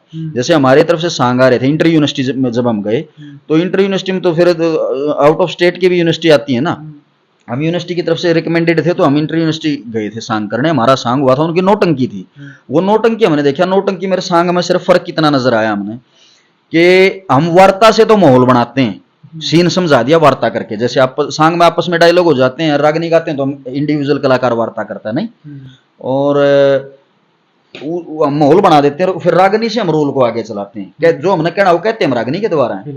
वहां क्या है कि वो डायलॉग जैसे थिएटर में होता है, थिएटर आपने देखे होंगे, सिनेमा का ही रूप हमारा स्टेज का नाटक करना, उसको थिएटर बोलते हैं। थिएटर में क्या होता है कि जहां गाने की जरूरत तो वो गाना गा देंगे, बाकी चलेगा डायलॉग से। गाने उसमें भी होते हैं नौटंकी में भी, लेकिन वहां होते हैं जैसे फिल्मों में मौके के जैसे, जहां जरूरत है गा दिया। हम वार्ता वहां करते हैं जहां हमें सीन की जरूरत है, आगे बढ़ाते हैं हम रागनी से। सिर्फ यही डिफरेंट था। तो वो थिएटर जैसे यूपी में नौटंकी का रूप में हो गया, तो उधर जहां से हमारा सिनेमा चला तो मुंबई महाराष्ट्र से ही है ना। पृथ्वी थिएटर होता था, उससे पहले पृथ्वीराज कपूर साहब होते थे। ये एक बड़ा रिसर्च हो जाएगा, रागनियों पर फोकस रहे तो बेहतर रहेगा। उधर पहले थिएटर होता था, थिएटर से सिनेमा बन गया। यहाँ इतना विकसित था नहीं दौर। सांगों से कंपटीशन आ गए, कंपटीशनों से हमारा बाद ये डांस वाले भी आ गए थे। तो ये अपने आप में एक प्रक्रिया, एक लंबी प्रक्रिया है यार। इसका ऊपर तो अगर आप मेरा इंटरव्यू करना चाहो ना, तो आपने स्पेशल इसी चीज पे इंटरव्यू लेना पड़े, क्योंकि इसमें ना घोष सुनने वाले ये सोच जाएंगे कि मतलब सवाल कुछ किया जा रहा है, विकास जा रहा है दूसरी दिशा में, लेकिन वो दूसरी दिशा में जाने का मेरा मतलब उलझ कहाँ रहा हूँ। यही कि आप सवाल इस ढंग से कर रहे हो कि पहले सिनेमा तो उसके बाद में आया, फिल्मी तर्जें कब से आनी शुरू हुई? तो फिल्मी तर्जें आई भी तब से जब फिल्मी गाने हिट शुरू होने लगे। इसका छोटा सा जवाब ये है कि जब फिल्मी गाने लोगों को अच्छे लगने लगे ना, तो तब फिल्मी गाने भी रागनियों में आ गए। और जब तक फिल्मों का क्रेज इधर नहीं था उत्तर भारत में, तो तब तक देसी ही तर्जें थी। लेकिन कंपटीशन वालों को दोषी माना जाता है। मैंने अभी आपको सांग में गिनाई, मैं अगर इस पर चर्चा करना चाहूँ ना आपके साथ, तो सांगों में आपको मैं इतनी फिल्में तर्जें गिना दूंगा। वो किस दौर में आई हैं भाई, इतना तो मेरा एक्सपीरियंस नहीं है, क्योंकि मैं उस दौर में पैदा ही नहीं था, लेकिन सांगों में गाई जाती थी। वो जो गाना मैंने आपको पहले बताया उसका आप दौर देखो, वो उस दौर की रागिनी बनने में और उस फिल्म के बनने के दौर का मिलेगा आपको। जो हिट चीज हुई सांगी भी करते थे, लेकिन फिल्म में पूरा हावी हो चुकी थी जब कंपटीशन शुरू हुए। 80-82 में कंपटीशन शुरू हुए बताऊं तो उस टाइम तो सिनेमा विकसित हो चुका था बहुत ज्यादा। अच्छा एक बात और, मतलब ये जो फिल्म तरह जान लग गई, ये तो आज मतलब ऑल वर्ल्ड में बाजा फेमस है, हर कोई सुना है, लेकिन अपनी देसी तर्ज पीछे क्यों रह गई? आप उसी चीज को घुमा के पूछ रहे हो, ये ज्यादा लंबा बढ़ जाए। मैं क्या कोई नहीं क्या कह पाऊं इसमें कि अपनी देसी तर्जें पीछे क्यों रहेगी। क्योंकि एक दौर होता है एक चीज का, जमाना जैसे जैसे बदलता है ना वैसे वैसे उसका इंटरेस्ट भी बदलता है। अब आप एक चीज को ना 100 साल से सुनने लग रहे हो, उनमें से हालांकि कुछ ऐसी चीज जैसे हम कहते हैं ना एवरग्रीन फिल्म या एवरग्रीन गाना, एवरग्रीन रागनी, हम कहते हैं उसको सदाबहार को कहते हैं। तो कुछ चीजें तो ऐसी भी हो जाती हैं कि जिसको आप चाहे सदियों तक सुने जाओ वो आपको अच्छी ही लगेंगी। और कुछ चीजें ऐसी होती हैं उनका फिर स्वरूप बदल जाता है, उनके सुनने वाले कम हो जाते हैं। लिसनर्स कुछों को तो वो 100 साल से भी बाद भी अच्छी लग रही हैं, लेकिन बहुमत को वो 100 साल बाद अच्छी नहीं लग रही, वो बदलाव मांगेंगी, फिर चेंज आना पड़ता है। इसलिए फिर वो पिछड़ जाते हैं। क्योंकि एक जो कमर्शियल कलाकार है ना, वो 10 आदमी एक चीज को सुनना चाह रहे हैं उसको थोड़ा ना देखेगा, वो 100 आदमी किस चीज को सुनना चाह रहे हैं वो उसको देखेगा। इस तरह से इसमें हम भी आली, हमारे से पहले वाले भी आले कि उन्होंने फिर देसी तर्जों के से फोकस हटा के उन्हीं चीजों को नए ढंग से प्रस्तुत करना शुरू कर दिया। इस तरह से फिल्मी तर्जों का आगमन है। वो फिर वो इस तरीके से पिछड़े ना कि उनको सुनने वाले कम रह गए। कम सुनेंगे तो कमान को नहीं सुना होगा, या जो ज्यादा सुनेंगे उन्होंने सुना होगा। देसी भाषा में जवाब। तो एक छोटा सा सवाल और रह गया मास्टर जी, फिर अपनी उस पर आ जाऊंगे। मतलब ये जो बोला करे कि भाई जितने किस्से हैं, जैसे सेठ ताराचंद का हो गया, पिंगला भर्तरी का हो गया, तो ये हकीकत में हो या फिर एक दंत कथा है? आमतौर पर हम तो नहीं कहते, खैर हमारे दौर में तो ये नहीं कहा जाता। पहले पुराने कलाकार कहते थे देखिए कवि की कल्पना। दिल्ली में कोई बढ़िया नहीं मानेगा इस बात को कि सेठ ताराचंद हुआ है। इवन अब तो जो दादा लक्ष्मीचंद के पेट फॉलोवर है ना, वो भी नहीं मानते इस बात को, क्योंकि ये काल्पनिक किस्सा है। लोगों से धर्म संस्थाओं में दान लेने के लिए दादा लक्ष्मीचंद ने बनाया था। लेकिन आप उनका टैलेंट देखो कि उन्होंने कि ऐसा नाटक, ऐसा प्रस्तुतिकरण दिया लोगों के बीच में कि जिससे लोग प्रेरित हुए कि दान दें। वो काल्पनिक किस्सा है। कुछ किस्से ऐसे हैं कि जो हैं तो यथार्थ से जुड़े हुए, लेकिन हमारे कवि कम पढ़े लिखे थे, वो उनको उस रूप में डाल नहीं पाए। जैसे कि दादा मांगेराम की प्रणाली से हूं मैं, दादा मांगेराम के थ्रू हम लक्ष्मीचंद से जुड़ते हैं। मैं डाई हार्ट उनका फैन हूं, मैं भगत हूं उनका। लेकिन अब मैं जो बात कहूंगा शायद इससे कुछ लोग विरोध में, जब दादा मांगेराम उस दौर के शायद 5 या 6 पढ़े हुए थे, तो उसको हाईली क्वालिफाइड तो आप नहीं मान सकते। एक इतिहास के जानकार के तौर पे तो हाईली क्वालिफाइड नहीं मान सकते ना आप। उन्होंने भगत सिंह का किस्सा बनाया, उस किस्से में उन्होंने जो रागनी सदियों से गाई गई, हमने तो उसको फिर बदल के गाना शुरू कर दिया था। अभी भी कुछ लोग आधा बदलते हैं आधा नहीं। लाहौर जिले में छोटा सा एक बंगा गांव सुना हो रहा है, पुराने गाड़ियां न्यू कार दे, चैन सिंह सरदार रहे थे, किस्सा तमाम सुना हो रहा है। मैं भगत सिंह को मैंने सबसे ज्यादा पढ़ा है, मैं उसके पूरी वंशावली भी आपको गिना सकता हूँ। भगत सिंह के दादाजी 2 थे, सरदार अर्जुन सिंह और सुरजन सिंह। सुरजन सिंह अंग्रेज परस्त थे, इसीलिए सरदार अर्जुन सिंह की उनसे बनती नहीं थी, इसीलिए वो खासरिया गांव में, खासरिया गांव के पास उन्होंने अपनी बस्ती बसाई थी। उसको बंगा नाम दिया था। पाकिस्तान में कोई बंगा भी नहीं है, वो फलाना चक इतना चक के नाम पे वहां गांव होते हैं। आ जाऊंगा मैं उस बात पर। तो ये चैन सिंह जो नाम लिया गया, उनकी वंशावली में कोई चैन सिंह है ही नहीं। दादा परदादा तक किससे तो वहां से शुरुआत होती है ना। तो हमने उसको बदल के कहा कि जहां वो जगह मिली थी ना, वो लायलपुर जिला था। वो लाहौर तो कभी जिला हुआ है, अंग्रेजों की कॉन्स्टिट्यूएंसी थी वो। ये हमने उसको कहा जिला लायलपुर में छोटा सा बंगा गांव सुना। और किशन सिंह सरदार ने, किशन सिंह ही तो बसे थे ना अर्जुन सिंह के साथ जाके, बाकी परिवार तो यहीं रह गया था। तो वो आप यूं मानो कि यथार्थ के साथ भी मतलब कल्पना जुड़ गई। जितना सुना वो कल्पना जुड़ गई। अगर प्रॉपर हो तो वो लायलपुर ही लिखते। हालांकि पाकिस्तान में अब लायलपुर भी नहीं है, उस जगह को फैसलाबाद के नाम से जाना जाता है इंडिया पाकिस्तान बनने के बाद। लेकिन उस टाइम तो लायलपुर था, जिला लायलपुर था। जो फैसलाबाद शहर है वो शायद अब तो जिला है कि नहीं मुझे नहीं पता, लेकिन लाहौर तो कॉन्स्टिट्यूएंसी थी। इसी तरह से बहुत किस्से जो यथार्थ में भी बने, जैसे कि हमारे को जैमल फतेह सिंह सुना जाता है। इसको आप चाहे थोड़ा लेंथी कर लो, मैं इस पे बोलना चाहता हूँ। जो हमें सिखाया गया, उसमें दिखाया गया कि अकबर ने धर्म के नाम पे रोड़ा किया था। आप अगर मुगल इतिहास पढ़ोगे ना, मैं कोई उनका समर्थक नहीं हूँ, वो बाहरी आक्रांता थे यहाँ, और बाहरी आक्रांता यहाँ ना, यहाँ के जो हिंदू शासक थे या जो मोमडन शासक यहाँ के थे नेचुरल, वो भी आपस में राज को बढ़ाने के लिए लड़ते थे। वो बाहरी आक्रमणकारी थे, लेकिन आड़े रह गए, सारी पूंजी आड़े छोड़ गए। भगत सिंह भी कहता कोर्ट में कि बेला मुगलों ने आपको इतने साल लूटा, हम तो 150 साल था यहाँ, तना हमारा बम फेंक दिया जब असेंबली बम कांड का केस चलता है। तो भगत सिंह एक बात कहता है कि मुगल आए तो यहीं के होके रह गए, वो जितनी पूंजी उन कमाई आड़े लाई, ठीक है ना, राज भोग गया, ये सही है। लेकिन आपका राज एक स्पंज की तरह है कि आपने यहाँ की पूंजी को लौट के, जो मैंने एक नदी आती है, वो क्या नदी बोलते हैं, लंदन में है एक नदी, उसका नाम मैं भूल गया, अगर आप वहां उस किनारे पे जाके यहाँ का सोना बरसाते हो, फर्क बताते हैं। अकबर पे फोकस हो जाए हम, क्योंकि उसमें जयमल की लड़ाई अकबर के साथ दिखाई है, जयमल फतेह सिंह की। अगर वो केवल धर्म की लड़ाई होती, उसको दिखा दिया गया ना, सुंदरबाई ने तो राम ब्याह होगा, फलाना ब्याह होगा, ये ब्याह होगा, वो धर्म से जोड़ दिया, वो धर्म का किस्सा नहीं था। जो वास्तविक जो इतिहास है उसका, जो राणा प्रताप का जो सेनापति था वो सूर खान था, वो तो मुसलमान था, तो उसने तो अकबर की तरफ से लड़ना चाहिए। और अकबर की तरफ से जो सेना नायक थे वो मालदेव और मानसिंह थे, वो तो राजपूत थे, उन्हें तो राणा प्रताप की तरफ से लड़ना चाहिए। ये मेरा पढ़ा हुआ इतिहास है ये। अब कुछ लोग ये कहेंगे कि तूने तो जो इतिहास बदला गया वो पढ़ा है नेडानिया, तू क्या घंटा जानता है, लिखेंगे कुछ इस पे घटिया मानसिकता के लोग। रोड़ा तो धर्म का तो नहीं था, तो राज बढ़ाने का था।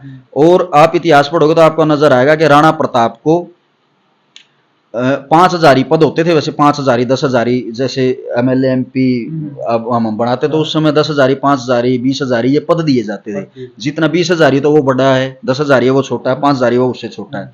तो राणा प्रताप को विलय करने के लिए अपना मेवाड़ का राज अकबर ने ऑफर किया था कि आपको 5,000 का पद देंगे हम अपने राज में, और आप गद्दी पे आप वहां बैठोगे। रोड़ा तो टैक्स का ही होता था ना, करू गाते थे राजा, तो उन्होंने रिफ्यूज कर दिया था। वो उनका अपना मत था राणा प्रताप का कि नहीं मैं नहीं विलय करूंगा, मैं लड़ाई उठ लूंगा।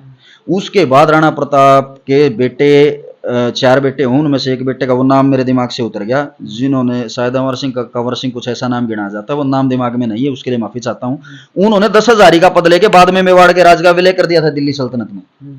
तो ये तो राज्य विस्तार का रोड़ा था ना।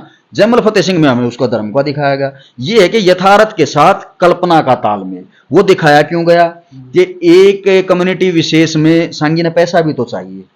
वो जब उन धनियों का गाना मरलेर कटलेर बोल लेंगे तो वही बिला जो बोलते आए है ना, तो उससे फिर वो जोश में आएंगे, हैं दादा। ये था। हम भी करते हैं कई जगह। मैं जिस पार्टी का मैं फॉलोवर भी नहीं हूँ राजनीतिक रूप से, अगर मुझे वो प्रोग्राम में बुलाते तो मैंने उन्हें के गीत गाने पड़े। ये एक प्रोफेशनलिज्म के साथ किए हुए समझौते हैं, कल्पना के साथ, यथार्थ के साथ भी कल्पना के तालमेल कर दिए गए। बहुत किस्से हैं कि लंबा डिटेलिंग का काम है, अभी 2 शब्दों में तो इनको बताया नहीं जा सकता। तो मासी जी अब थोड़ा ज्यादा दर्शक भी बोर हो जाएंगे, हाँ। तो अपने जीवन परिचय पा जाओ।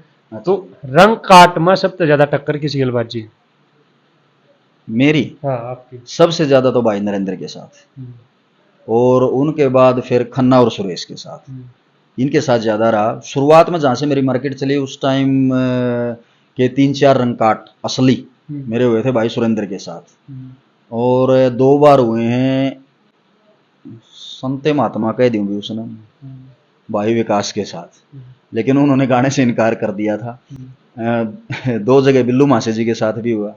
लेकिन जब आप सबसे ज्यादा का पूछ रहे हो तो सबसे ज्यादा मेरे कंपटीशन में भाई नरेंद्र शर्मा जी रहे सबसे ज्यादा। तो मास्टर जी मतलब किस कलाकार का भाई बनया करता मन में कि फलाना दकड़ा उड़क स्टेज पाया पाओगा और इसा रंग आ जाए मेरे को बरियान जाएगा।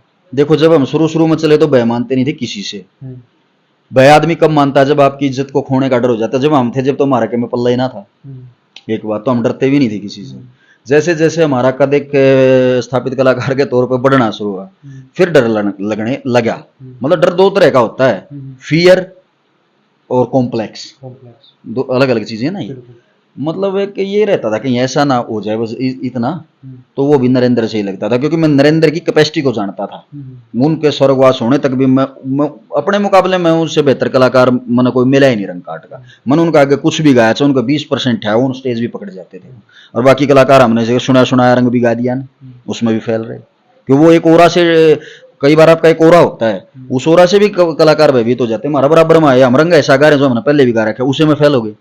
मतलब वो ये मान के भाई यू रंग काट का है रखेगा हुआ। यानी एक तरज को गाने की अलग अलग शैली होती है। जैसे मेरे चाचा 30 के साथ ही हो जाती थी मेरी कई बार। ये बिल्कुल देसी चुटकी वाला गाने को गाना मानते हैं, मैं थोड़ा सा लज्जत बनाता हूँ।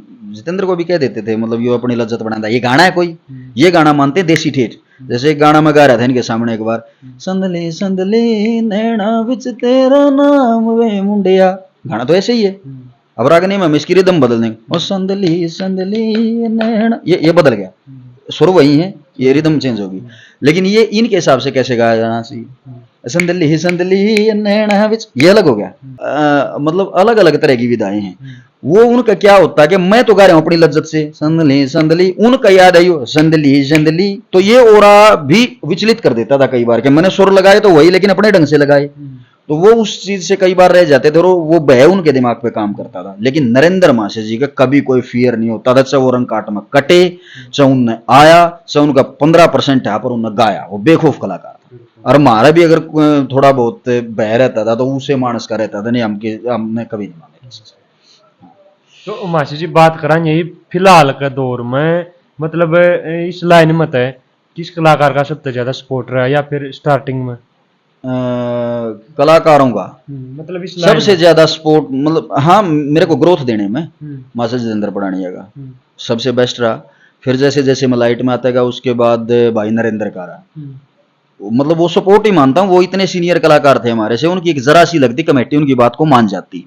अगर वो ये कह देते मैं नहीं गाता काल गावाड़क है, तो उन्होंने हमारे साथ मोर्चा थाम्या ना, ये उनका सबसे बड़ा सपोर्ट था मेरे लिए। और वो फिर मेरे जोड़े में आगे लोग पसंद करने लग गया, हमने एक जैसी शैली के गाने वाले थे हम। इंडिविजुअल बताऊं, वो मेरे गाने की बहुत तारीफ करते थे, स्टेज पे उन्होंने कभी नहीं की, क्या होगा कह दिया छोटा भाई हेलो दो बदो। इंडिविजुअल मेरे गाने को बहुत सराहते थे, उन्होंने बोला विकास मैं सिर्फ तेरे को ही मानता जो मेरी शैली के हिसाब से गाना गाता है। तो उनका रहा बहुत सपोर्ट। भाई सुरेश निंदानिया है, टाई आर्ट अपने सपोर्टर हैं, लेकिन स्टेज पर सुरेश नरमन भी नहीं कदे समझौता करे वो। और असली बात यह है कि समझौता नहीं किया हमने, ना उसने ना हमने ना भाई नरेंद्र ने कभी उस चीज का बुरा ही नहीं माना कि जो हमने जो खेल दिखाना हो तो दिखाना, उसके लिए तो हम बुला रखे हैं, हम उसको पर्सनल क्यों दें। इनका बहुत सपोर्ट रहा है सबसे ज्यादा, सबसे शुरुआत से लेके अब तक तो मास्टर जितेंद्र पढ़ानिया का, मेरा फेस फिक्स होने के बाद नरेंद्र और सुरेश का सबसे ज्यादा सपोर्ट। तो मास्टर जी जातिवाद का कितना फेस करना पड़े? इस पर मैं पहले भी बोल चुका हूं। अब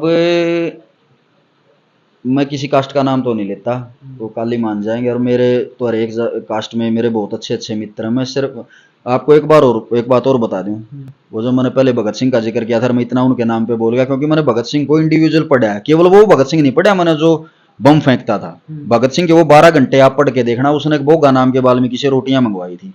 भगत सिंह भूखे नहीं थे, वो समाजवाद को जिस नजर से देखते थे कि जो समाज में असमानताएं हैं वो खत्म हो, वो उनकी रोटियों को खा के सिर्फ ये जाहिर करना चाहते थे कि मैं जातिवाद को नहीं मानता, और वो मानते भी नहीं थे।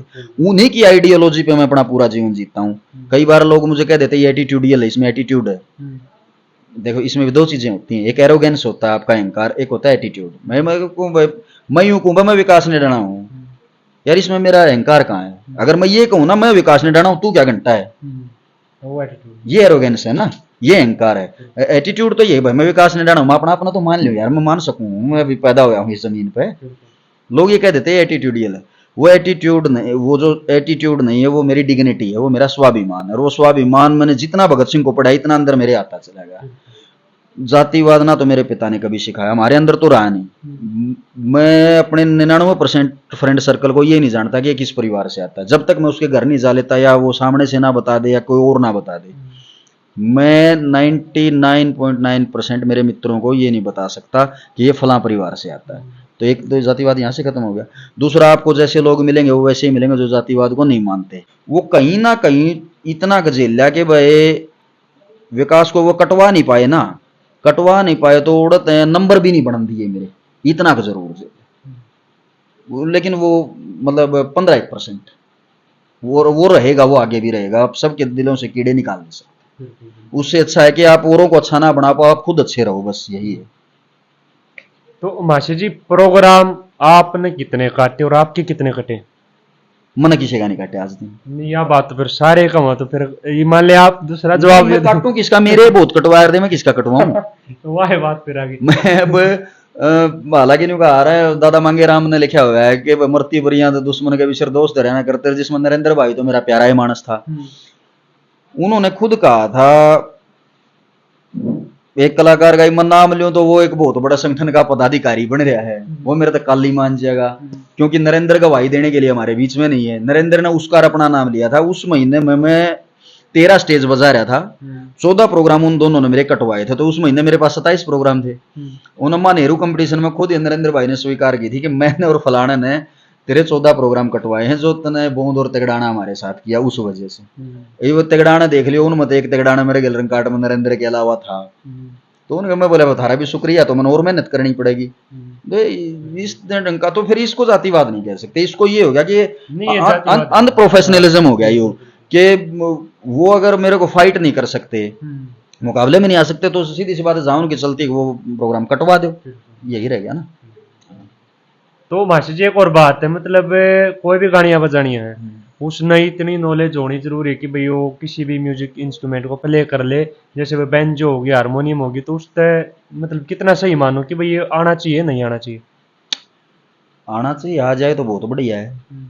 जितना आप साज को बजाना सीखोगे तो आपको आपके गले की तासीर का अंदाजा रहेगा। अगर आपका म्यूजिशियन से कोई गलती हो जाती है, आपको स्केल का पता है, वो स्केल ऊंचा नीचा बना दे, तो आप उसको बता सकते हो ये गलत बन रहा है।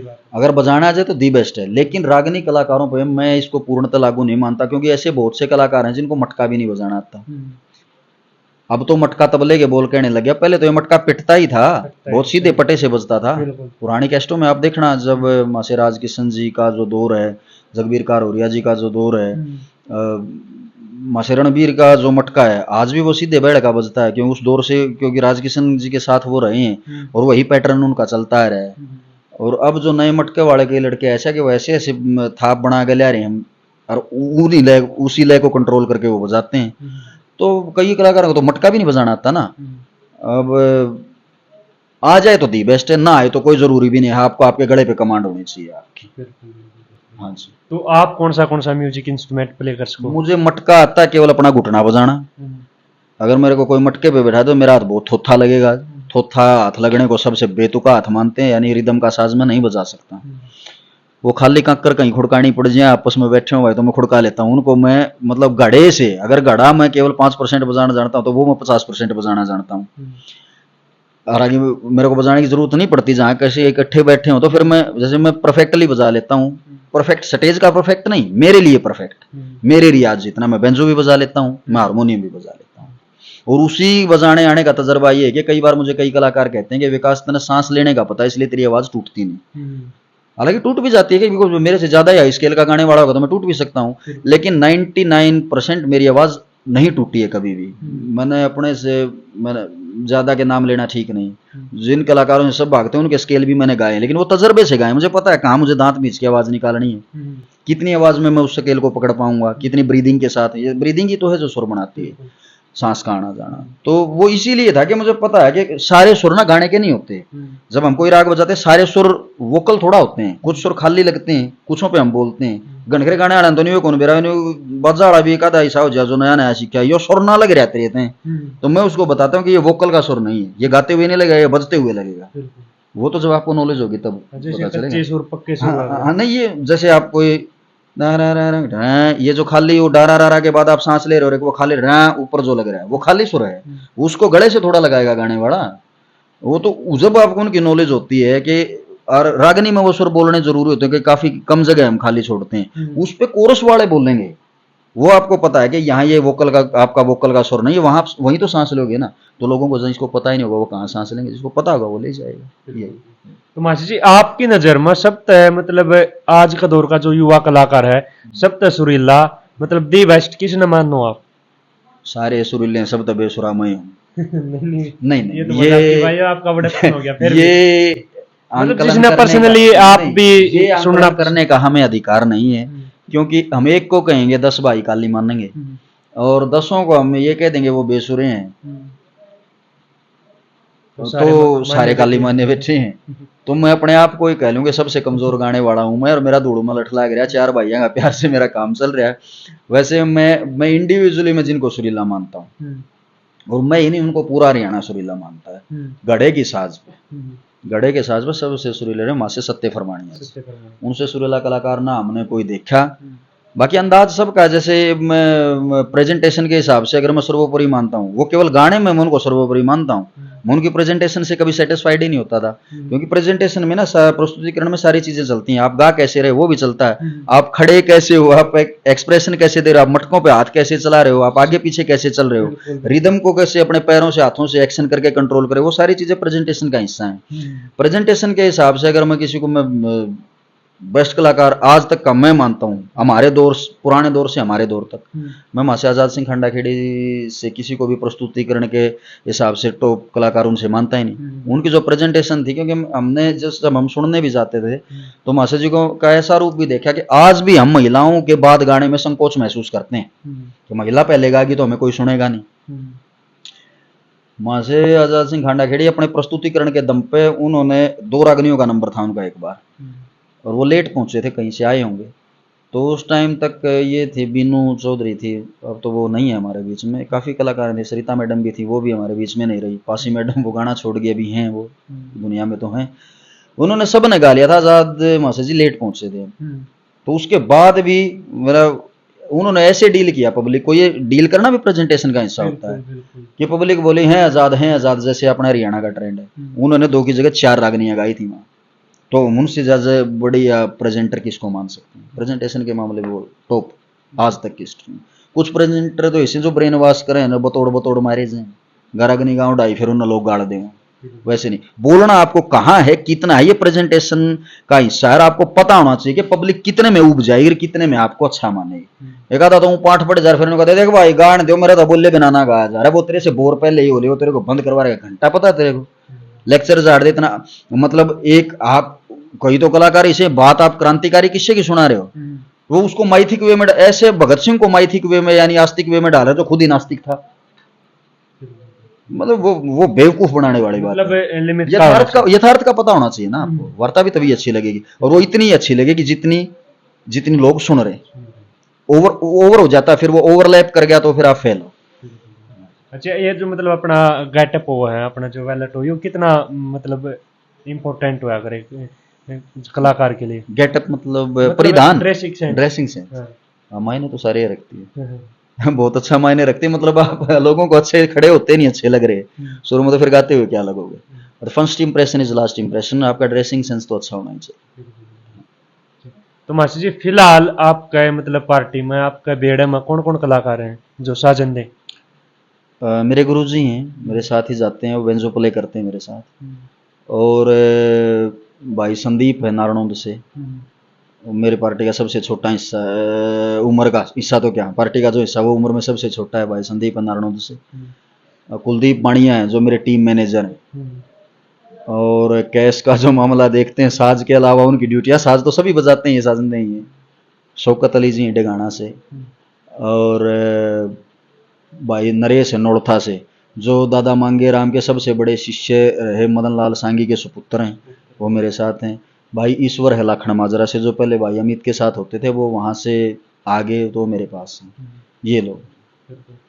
मतलब ये कहाँ तक मैटर कर रहा है कि भाई जिस पार्टी में नीचे मतलब हारमोनियम वादक हो गया, गढ़वा प्ले करने वाले हो गए, अगर वो भी मतलब अपना बेस्ट दें तो उसमें कलाकार को बहुत हेल्प मिलेगा, गाने वाले को। ये तो सारा ही है, हालांकि अपना अपना ढंग होता है सभी कलाकारों का, कुछ कलाकार तो 30% काम करते हैं, उनका पार्टी 70% काम करती है, तो जब पार्टी 70% काम करती है तो कलाकार को आराम मिलता है, और जब एक आवाज की जगह आपको 7 आवाजें सुनने को मिले तो ऑटोमेटिकली अच्छी लगेंगी लोगों को। बाकी कई बार ये भी होता है कि गाने वाले में पोटेंशियल ज्यादा है, आवाज उसकी ज्यादा है, तो वो साजिंदों के बराबर का काम कर लेता है, उसमें भी अच्छा लगता है, मतलब साजिंदों का ज्यादा काम करना वहां महत्व देता है जहां आपका गाने वाला कमजोर है। तो मास्टर जी, एक थोड़े आप पास चल रहे, बचपन में आपका ये लक्ष्य रहा, मतलब कि भाई एक गाने वाला बनना है, फिर कहीं और था? नहीं, मैं क्रिकेट, मैंने स्टेट हरियाणा की तरफ से स्टेट अंडर 19 खेली हुई है, यूपी और आसाम के अगेंस्ट मैंने 2 टूर्नामेंट में सिलेक्टेड था, और अब स्कोर पे तो क्या जाएंगे, कुल मिला के अच्छा ही क्या था, मैं ओपन करता था अंडर 19 के लिए, और वो नहीं बन पाए, फेलियर मानो आप उसमें, कुछ सर्कमस्टांसिस फाइनेंशियल भी नहीं इतने अलाउ करते थे, क्योंकि क्रिकेट एक कॉस्टली गेम है, और या फिर दूसरा आप ये भी मान सकते हैं कि हम we are not so talented, इतनी ज़्यादा प्रतिभा थी नहीं हमारे में, ये भी हो सकता है, क्योंकि कुछ भी कारण मैं बन नहीं पाया। तो फिर ये गाना उस क्रिकेट के दौरान ही मेरा जारी था।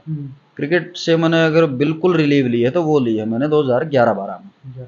हाँ, उस दौरान जब मैं गाने का शौक कर रहा था, मैं खेलता था, यूनिवर्सिटी की टीम में भी मैं सेलेक्ट हुआ था, लेकिन वो यूनिवर्सिटी की टीम से मैं खुद बाइकआउट कर गया था। कारण था कि मेरे को प्योर बैट्समैन के तौर पे सेलेक्ट किया गया था, और जब प्रैक्टिस मैचेज चल रहे थे यूनिवर्सिटी के लिए, तो प्रैक्टिस मैचेज में मेरे को 9वें नंबर खेलने के लिए उतारा गया था। तो उसमें पार्सलिटी तो होती है, टीम गेम में अक्सर पार्सलिटीज होती हैं, इंडिविजुअल गेम में तो कौन पार्सलिटी करेगा, मैं पहलवान हूँ तो मैं पहलवान हूँ।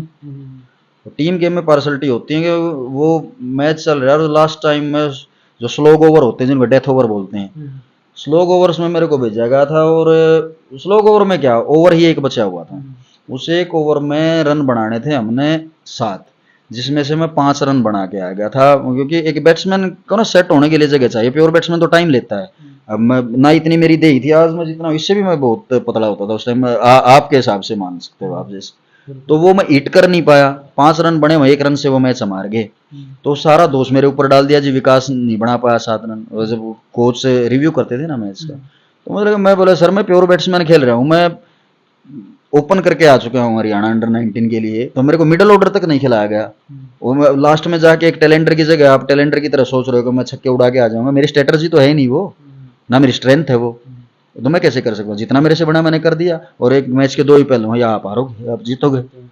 तब तो सुपर ओवर वाला रूल भी नहीं होता था, टाई हो जाए तो सुपर ओवर कर लो होता। तो फिर मैंने ये कर दिया था भाई इसमें तेरा करियर बन नहीं सकता, छोड़ दिया था। तो मासी जी मतलब लोग नु कम है भाई, आपकी पार्टी में किसी और की पार्टी में साजंदे बहुत कम हो गए, एक ही साजंदा मतलब कई पार्टी हम देखने मिले हैं, तो एक कम क्यों हो रहे हैं, क्या कारण है इनका?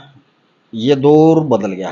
पहले ये होता था कि चाहे आपके साजंदे बोधे हों, चाहे वो ठाडे हों, अपनी पार्टी होती है। और वो दौर था पुराने कलाकारों में, जब साजंदे कलाकार तो शायद आपस में बात कर लेते, एक पार्टी दूसरी पार्टी के पास भी नहीं बैठती थी। मेरी गाड़ी इस कोने खड़ी है तो दूसरा आपकी गाड़ी परले कोने खड़ी है, वहीं वो अपना खा पी रहे हैं, जो दारू वाले वहाँ दारू पी रहे हैं, मस्ती करने वाले मस्ती कर रहे हैं, स्टेज पर नाम आया, आगे कलाकार आपस में बोलते नहीं थे, पार्टियां बोलती नहीं थी। जब गड़े खोल देते थे दूसरे का राउंड आता, तो अब तो हम साथ जैसे मेरा बन गया, तो आप गाओगे कोई दिक्कत नहीं, आपके साजंदे आपका बेंजू भाई आपको वही मिल जाएगा, मटकाड़े पटे पटे ले आऊंगा, तो चलता रहा। रबड़ कट गया तो वो अपना बांध लेंगे वहां पे। पहले ऐसा नहीं होता था, जब स्टेज संचालकों की जरूरत पड़ती थी, गुड्डू साहब की और भाई पवन दैया की। अब ये हो गया कि वो इससे ना एक चीज भी खत्म होगी, इससे मैं थोड़ा आऊंगा आप वाली बात पे, कि जब पार्टी को लगा लगा एहसास मिलता घड़े खोलने नहीं, तो वो टाइम बर्बाद होता नहीं, उस टाइम को रोकने के लिए हास्य कलाकार की जरूरत पड़ती, तो एक विधा का खात्मा कर दिया इस चीज ने। और कम बन रहे हैं, ये मैं मानूंगी। पुराने साजंदे काम कर रहे हैं, नए साजंदे बहुत कम आए हैं। जैसे हमारा साथ थे उबरा छोरा, वो जैसे हम उससे 2-1 साल पहले मार्केट में आ गए, प्रदीप आया नया लड़का, बहुत अच्छा मटका बजाता है, लेकिन थोड़ा फास्ट बजाता है, वो अपनी ही तासीर बजाता है, और मैं साजंदा उसको मानता हूँ कि जो गाने वाले की तासीर बजाए, लेकिन उसको काम थापों की नॉलेज बहुत अच्छी है, लेकिन वो गाने वाला का भी अगर दिमाग बजाने लगे तो अच्छा रहेगा। दालमवाड़ा से लड़का विजय हारमोनियम बेंजो मटका तीनों चीजें बजाता है, कुछ उभर तो रहे हैं लेकिन कम उभर रहे हैं। गाने वाले बहुत ज्यादा पैदा हो रहे हैं, जिसको 2 राग नहीं याद हो गाने वाला, और वो परिपूर्ण नॉलेज लेके वो आते नहीं। मतलब सोशल मीडिया का जमाना, एक बार मेरे फोटो खिंच जाए तो कहीं ना कहीं से न्यू दिखाने का हो जाऊंगा, लो जी मरागनी गा रू मना बोला। अब क्या बता सकते हैं अभी, कुछ ये जो पुराने उस्ताद हैं हमारे, ये भी किसी पार्टी में नए साजंदे को जगह आसानी से नहीं देने देते कि ये कड़वा सच है, कि जिसके साथ जो सेट है ना वो वही रहना चाहते हैं। नया बच्चा आएगा, कुछ नया लेके आएगा, या हमारी जगह ना खो जाए, आसानी से वो भी इन टीमों में घुसने नहीं देते। और जो आप कह रहे हो कि 2 पार्टियां में एक साजंदा काम करता मिल जाए, वो है गाने वालों का लुचापन है। मैं सीधा कह रहा हूँ, उसमें मैं भी आ लिया।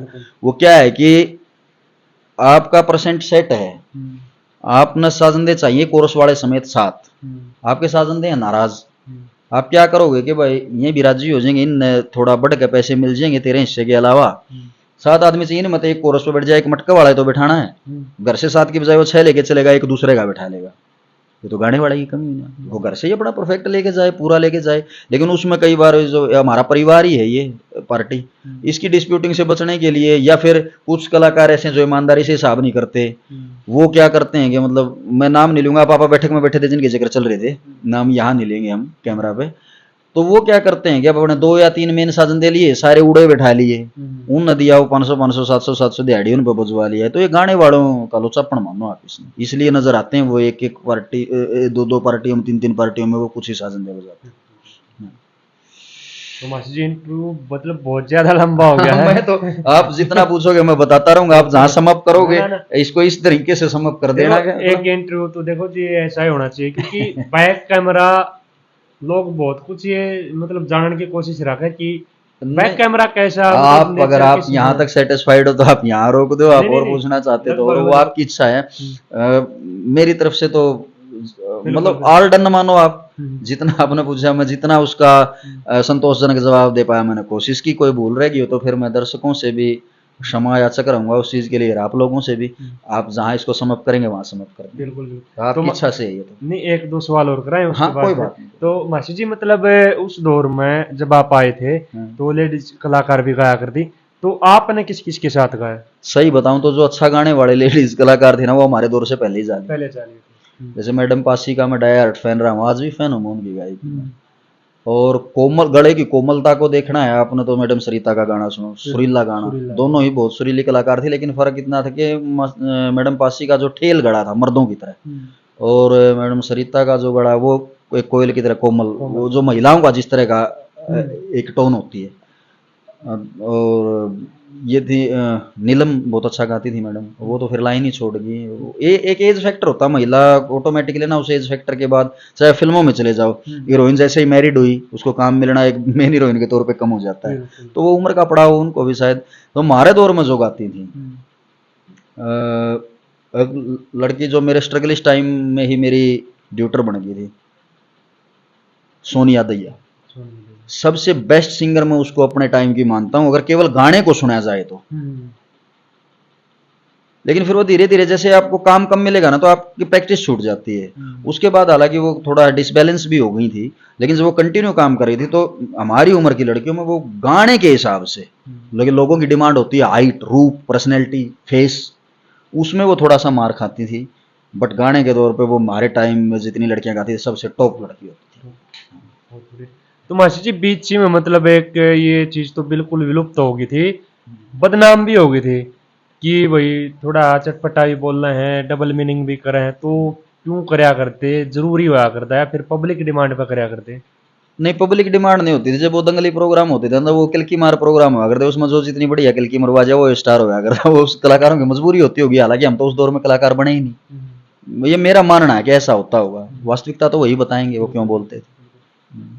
अच्छा, एक और सवाल है जी जो पर्सनली मैं पूछना चाहूँ, मतलब अब बहुत सारे नए कवि भी हैं जो आ रहे हैं कि भाई कम सुनने मिले हैं बहुत ज्यादा, तो उनका मतलब क्या कहना चाहोगे आप कि भी उनकी रागनी आनी चाहिए कि मतलब आजकल के युवा भी थोड़े कम एक तो सुनना पसंद करे, लेकिन उनने भी तो उजागर करो। ये मेरी और माशा आजाद सिंह खंडाखेड़ी की थ्योरी है, ये आपने दो मानसा की मिलेगी सबसे ज्यादा, क्योंकि उनको मैं फॉलो करता हूँ और आज का दौर हमें फॉलो करता है। तो ये हमारा मानना है कि नई चीजें जितनी ज्यादा से ज्यादा वो आनी चाहिए, नो डाउट। बट कुछ तथाकथित लोग हैं जो इस चीज को यहीं रखना चाहते हैं, उनके बस का नया गाना है नहीं। उन्होंने माहौल ऐसा बना दिया कि अगर विकास ने डाना कुछ नया लेके आए तो फिर मुझे खिलाफत जो है सुननी पड़ती है, कितना झेलें। तो मजबूरी, हालांकि माहौल होता है, हर एक जगह नया भी नहीं चल सकता, हर एक जगह पुराना भी नहीं चल सकता। एरिया वाइज डिमांड होती है, कहीं किसी जगह पे पुरानी ही चलेंगी, किसी जगह पे नई ही चलेंगी। कुछ कंपटीशन भी, फिर प्रोग्राम का भी आपको ढंग देखना पड़ता है कि ये प्रोग्राम कैसा है। अब आप प्रोग्राम तो एक सभा का करा रहे हो और आप मान लीलो चमन की नई नई रागनियां गाओगे तो नहीं चलेंगी। लेकिन जहाँ यूथ ज्यादा है, रोड आप गान लग रहे हो अल्लाह, तो यूथ को तो अल्लाह समझ में आएगा नहीं, तो वहाँ नया चलेगा। वो अब एरिया वाइज होता है, सिचुएशन बेस होता है। बट ज्यादा नया लाने का हमारे दौर के जो कलाकार हैं उनमें से सबसे ज्यादा नया हमने गाया। जैसे आजाद सिंह खंडाखेड़ी को सबसे ज्यादा गाया, भाई राम केश को गाया मैंने, मेरे चाचा जी लिखते सतीश पढ़ानिया, उनकी काफी रचनाएं हम लेके आए। लेकिन उनको सराहने की बजाय कुछ लोगों ने ना हमें ये टारगेट कर लिया कि दादा लक्ष्मी मांगेगी मेरी सिंगी की रागनी खत्म होगी, ये नहीं गाओ। वो है कि वो ट्रोलिंग है, ऑनलाइन की, वो इसकी सोशल मीडिया की ट्रोलिंग है, वो ट्रोल करते हैं। और जबकि उन रागनियों का वॉच टाइम जो मेरी पुराने ढंग की रागनियां गाई ना, उन रागनियों का वॉच टाइम जो है ना, यूट्यूबर को इतने पैसे आए उन रागनियों से उस टाइम, लेकिन लोग तो नया सुनना चाह रहे हैं ना। लेकिन वो जो बेकाऊ लोग होते हैं ना, वो इस तरह का माहौल बनाते थे कि नहीं आनी नहीं चाहिए। अब वो मैंने थोड़ी देर पहले बात की थी, जो 100 साल से जो बात चलती आ रही है, आप कितनी दिन उसको सुनोगे? सही बात। चेंज तो चाहिए। अच्छा तो मासी जी एक और क्वेश्चन अपना तो हो लिया, लेकिन पब्लिक का बनेगा कि भाई कई सवाल अपन कड़वे कर दिए, टारगेट भी कर दिए, और ये कहेंगे कि भाई इंटरव्यू विकास फिक्स फला था टारगेट कर रहा है, नहीं। ये इंटरव्यू फिक्स नहीं था, हाँ। ये मैं दोहरा देता हूँ। और इन भाइयों के आने से पहले मैंने ये भी कहा था कि 2-3 मेरे इंटरव्यू पहले हुए, उन्होंने मेरे से पहले ये कहा था कि भाई सवाल क्या करें। मैंने उनको भी यही कहा था कि मैं कोई फिक्स इंटरव्यू कभी देता नहीं हूँ, आप जो मेरे से ऑन द स्पॉट जो मेरे से सवाल करोगे, जितना मैं अपने दिमाग को कंट्रोल में रखे, क्योंकि कई बार आपने देखा होगा भी मैं आपके जवाब देते देते ना ओवरलैप भी करके कई चीजों को, कि मतलब उस इशू से भटक के हम दूसरी चीज में भटक गए। तो समझने वाले तो इसी से समझ जाएंगे कि ये लाइव चल रहा है, नॉन फिक्स्ड है, ये फिक्स नहीं है। और फिर भी इसको फिक्स मान रहे तो वो तो उनकी अपनी मनसा है। मैं फिर दोहराता हूँ, कोई इंटरव्यू फिक्स नहीं है ना, फिक्स सवालों पर मैं कभी किसी के जवाब देता। और इन भाइयों ने जो सवाल किया, जितना मैं अपने दिमाग को नियंत्रित रख के जवाब दे पाया अपनी समझ से, हो सकता है मेरी समझ किसी विषय पे गलत भी रही हो, वो आपको बुरा लगे तो उसके लिए पुनः माफी। बट ये दोहराते हैं कि सवाल इनके यहीं किए गए और जितना जवाब दिया मैंने यहीं दिया है। एक और दिक्कत बन गई मास्टर जी, हाँ जी, कि आप कलाकार हो, रागनी गाओ हो, आपने एक भी रागनी सुनाई, नु कहेंगे रागनी तो सुनवाई को नहीं, और वगैरह वगैरह ज्यादा पूछ लिया। तो बढ़िया ही देसी तरह सुना दो। देसी सुनोगे? हाँ देसी सुनाएंगे। अच्छा, ये देसी है आपको एक, हालांकि उसको मैं उसी अंदाज में नहीं सुनाऊंगा जिस अंदाज में सांगी गाते थे, हालांकि वो अंदाज चेंज किया, वो अभी हमारे ताऊ जी का ही है, वो देसी ही है, बट उसका फ्लो बदल दिया कि जहाँ खड़े बोल आते हैं ना, खड़े बोलों को उन्होंने चलत में गाया था और वो स्टूडियो में रिकॉर्ड हुई थी। हालांकि जैसे खड़े बोल के नार नर नार नार नारा दार नर नार नार नारा, वो ऐसे थी वो रागनी, लेकिन स्टूडियो में ये पैटर्न नहीं बज सकता। इन ईश्वरों को चलत में करके हमारे ताऊ जी ने गाया था। एक बाजे भगत जी की रचना आती है, वो मुझे बहुत पसंद थी, मैंने काफी जगह गाई भी है वो, लेकिन जिन चैनल्स पे वो पहले गाई गई थी वो डिलीट हो चुकी है, मिलती नहीं मुझे भी है वो मैं आपको सुनाता हूँ। बाजे भगत जी की एक रचना है, और श्रृंगार वीर रस और श्रृंगार सहित विरह, मतलब जिसको आपको लव फीलिंग्स, वो मेरी प्रेफरेंस भी रही है और मैं वैसा गाना गाता रहा हूँ। अब वो मेरी प्रेफरेंस पे अगर देखने वाले सवाल उठाएंगे तो आदमी का अपना इंटरेस्ट होता है, उसको चरित्रहीनता नहीं कह सकते, कुछ लोग तो कह भी सकें लव फीलिंग चरित्रहीनता थोड़ा होता है, वो तो आपका नेचर है, आप कैसे हो। तो मैं आपको एक रचना सुनाता हूँ। ले लिया जोग पड़ा लिए, काने देख लिया घूम जमाने में, को मैं रम तारे मिल्या को ना, ले लिया जोग पड़ा लिए, काने देख लिया घूम जमाने में, को मैं रम तारे मिल्या को ना, कदे मैं हाथी पे चढ़ के चलता, कदे मेरे फौज लंगारा दल था, कदे मैं हाथी पे चढ़ के चलता, कदे मेरे फौज लंगारा दल था, आज मिलता नयन का दान कसरे ना, अलख जगाने में, को बासी टूके गल्या को ना, ले लिया जोग पड़ा लिए, कान देख लिया घूम जमाने में, को मैं रम तारे मिल्या को ना। बहुत बढ़िया जी, बहुत मतलब इतनी सुरीली आवाज खातर के परहेज रखे यार, ये और बता दो। ना जी, कुछ विशेष परहेज नहीं रखे, हाँ थोड़ा ठंडा गर्म का रख लेते हैं बस, और विशेष तो कुछ नहीं। वो जैसे वो भी मौसम के हिसाब से, अब जैसे फ्रिज का पानी पीना होगा गर्म मौसम में तो वो नहीं सेहता, और इस दौरान थोड़ा सा ध्यान रखना पड़ता है, जैसे अब विंटर शुरू हो जाएगा तो विंटर में परहेज हो जाएंगे, वो भी ठंडे गर्म के केवल। तो मासी जी आपकी शिष्य कौन कौन है? 3-4 है बालक, और वो अच्छा उनमें से 1-2 तो अभी ट्रेंडिंग में आ ही जाएगा। जैसे मेरे सबसे सीनियर तो मेरे शिष्य हैं अनूप निम्बाट से, वो मेरे मामा का लड़का है और जागरण करता है वो। हालांकि इस लाइन में जब मैंने स्ट्रगल शुरू किया वो उसी टाइम से मेरे साथ भी था, बट वो इस लाइन में नहीं बना पाया कुछ कैरियर। वो अपने अपने होते हैं सर्कमस्टांसिस, कई बार उसका विवाह हो गया था तो प्रेशर आ गए थे, तो उसने फास्ट फूड का जो व्यवसाय शुरू किया था वो फिर जागरण करने लग गया। और उसके बाद मेरे शिष्य हैं पंकज हैं सांवड़ से, बेहतरीन गाता है, और उसको तो कई लोग ये भी कहते हैं कि ये निडानिया की डिक्टो कॉपी को, जैसे मेरे हाथ चलते हैं ना, मैंने उसको कहा भी था कि बेटे कॉपी मत करना, आप एम्बाइब तो कर लो मुझे, क्योंकि जैसे शुरू शुरू में मैं गाने लगा ना, मेरे अंदर वहाँ से जितेंद्र पठानिया की काफ़ी एक्टिविटी आती, क्योंकि मैंने देखता था, आज़ाद को देखता था, इनकी कुछ चीज़ें, लेकिन फिर उनको उन्हीं चीज़ों को मैंने अपने ढंग से किया। तो मैंने उसको भी कहा कि बेटे आपको ये कहते हैं कि निडानिया की डिक्टो कॉपी है पंकज, तो ये कॉपी बुक ना बन के आप रह जाना, आप अपना इसमें डालो। और एक राकेश हैं बोर बलियाना से, ये तीन तो ये हैं कि जो ट्रेंडिंग में हैं, बाकी एक दो वो हैं जो स्ट्रगल कर रहे हैं। हाँ, कमी है। वो दादा जगन्नाथ ने भी कहा है कि जगन्नाथ के सदके चले हो सदो या तीन, तो घना लंगार का भी धन्य होता जी, वो कामयाब हो जाए चाहे कम। बहुत बढ़िया। तो मासी जी आपने यूथ खातर लास्ट में कोई भी एक बढ़िया सोशल सा मैसेज छोड़ दो।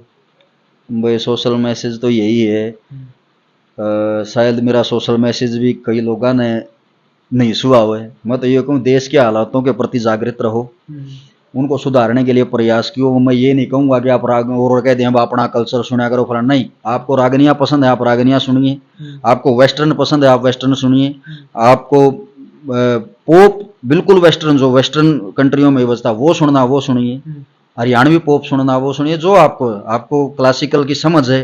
क्लासिकल की समझ सबको होती नहीं, क्लासिकल क्या है, वो घनखरे तो गजलों को क्लासिकल कह देते हैं, वो लाइट म्यूजिक का हिस्सा है, उनको पता ही नहीं क्लासिकल म्यूजिक क्या होता है।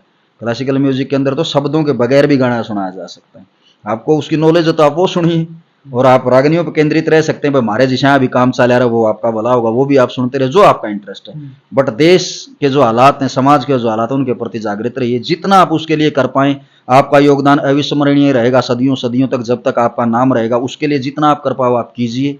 और मैं एक कहूंगा कि देश में पाखंड धर्मवाद और जातिवाद बहुत फैलाया जा रहा है, इस चीज से विशेषकर नौजवान दूर रहे। बड़ी विडंबना है कि आज नौजवान ही इसके अंदर ज्यादा डूब रहे हैं, जिनको हम हाईली क्वालिफाइड मानते हैं, लोगों ने ये कह के देश के इतिहास के साथ खिलवाड़ किया, उन बच्चों को इतना भटका दिया है, और वो एक दूसरे की कई बार तो जान लेने पे उतारू हो जाते हैं। उस चीज से बचिए।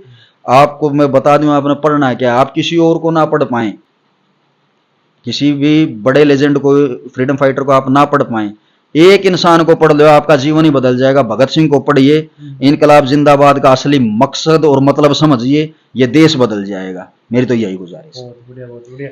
तो भाई धन्यवाद सारे भैया का वीडियो का लास्ट तक बने रहने के लिए, और कमेंट करके नु बता दे भाई कौन सी बात बढ़िया लगी। और मास्टर जी की मतलब देखो इतने गहराई तक जवाब दिए हैं बेझिझक होकर, और भाई इंटरव्यू कोई फिक्स नहीं था, क्योंकि कई भाई कमेंट करेंगे तो इसी कोई बात नहीं थी ना, हमारी पहले सिर्फ बातचीत हुई थी कि भाई इंटरव्यू कराएंगे। तो मास्टर जी ने बेधड़क मतलब सारी चीजें जवाब दिए हैं, ये नहीं कि भाई रागनी लाइन की नॉलेज है ओनली, बहुत सारी मतलब इसी बात बताई जो कि मन ने भी पहली बार सुनी और तुम भी पहली बार सुनोगे। तो भाई वीडियो ना लाइक कर दियो, और बदलता दौर यूट्यूब चैनल ने सब्सक्राइब कर दो, फेसबुक पेज पर भी अपनी वीडियो मिलती रहेंगी। तो सारे भाइयों ना राम राम, जय हरियाणा जय हरियाणा। जय हिंद, जय भारत, जय हरियाणा, जय हरियाणा। सभी का बहुत बहुत धन्यवाद, शुक्रिया।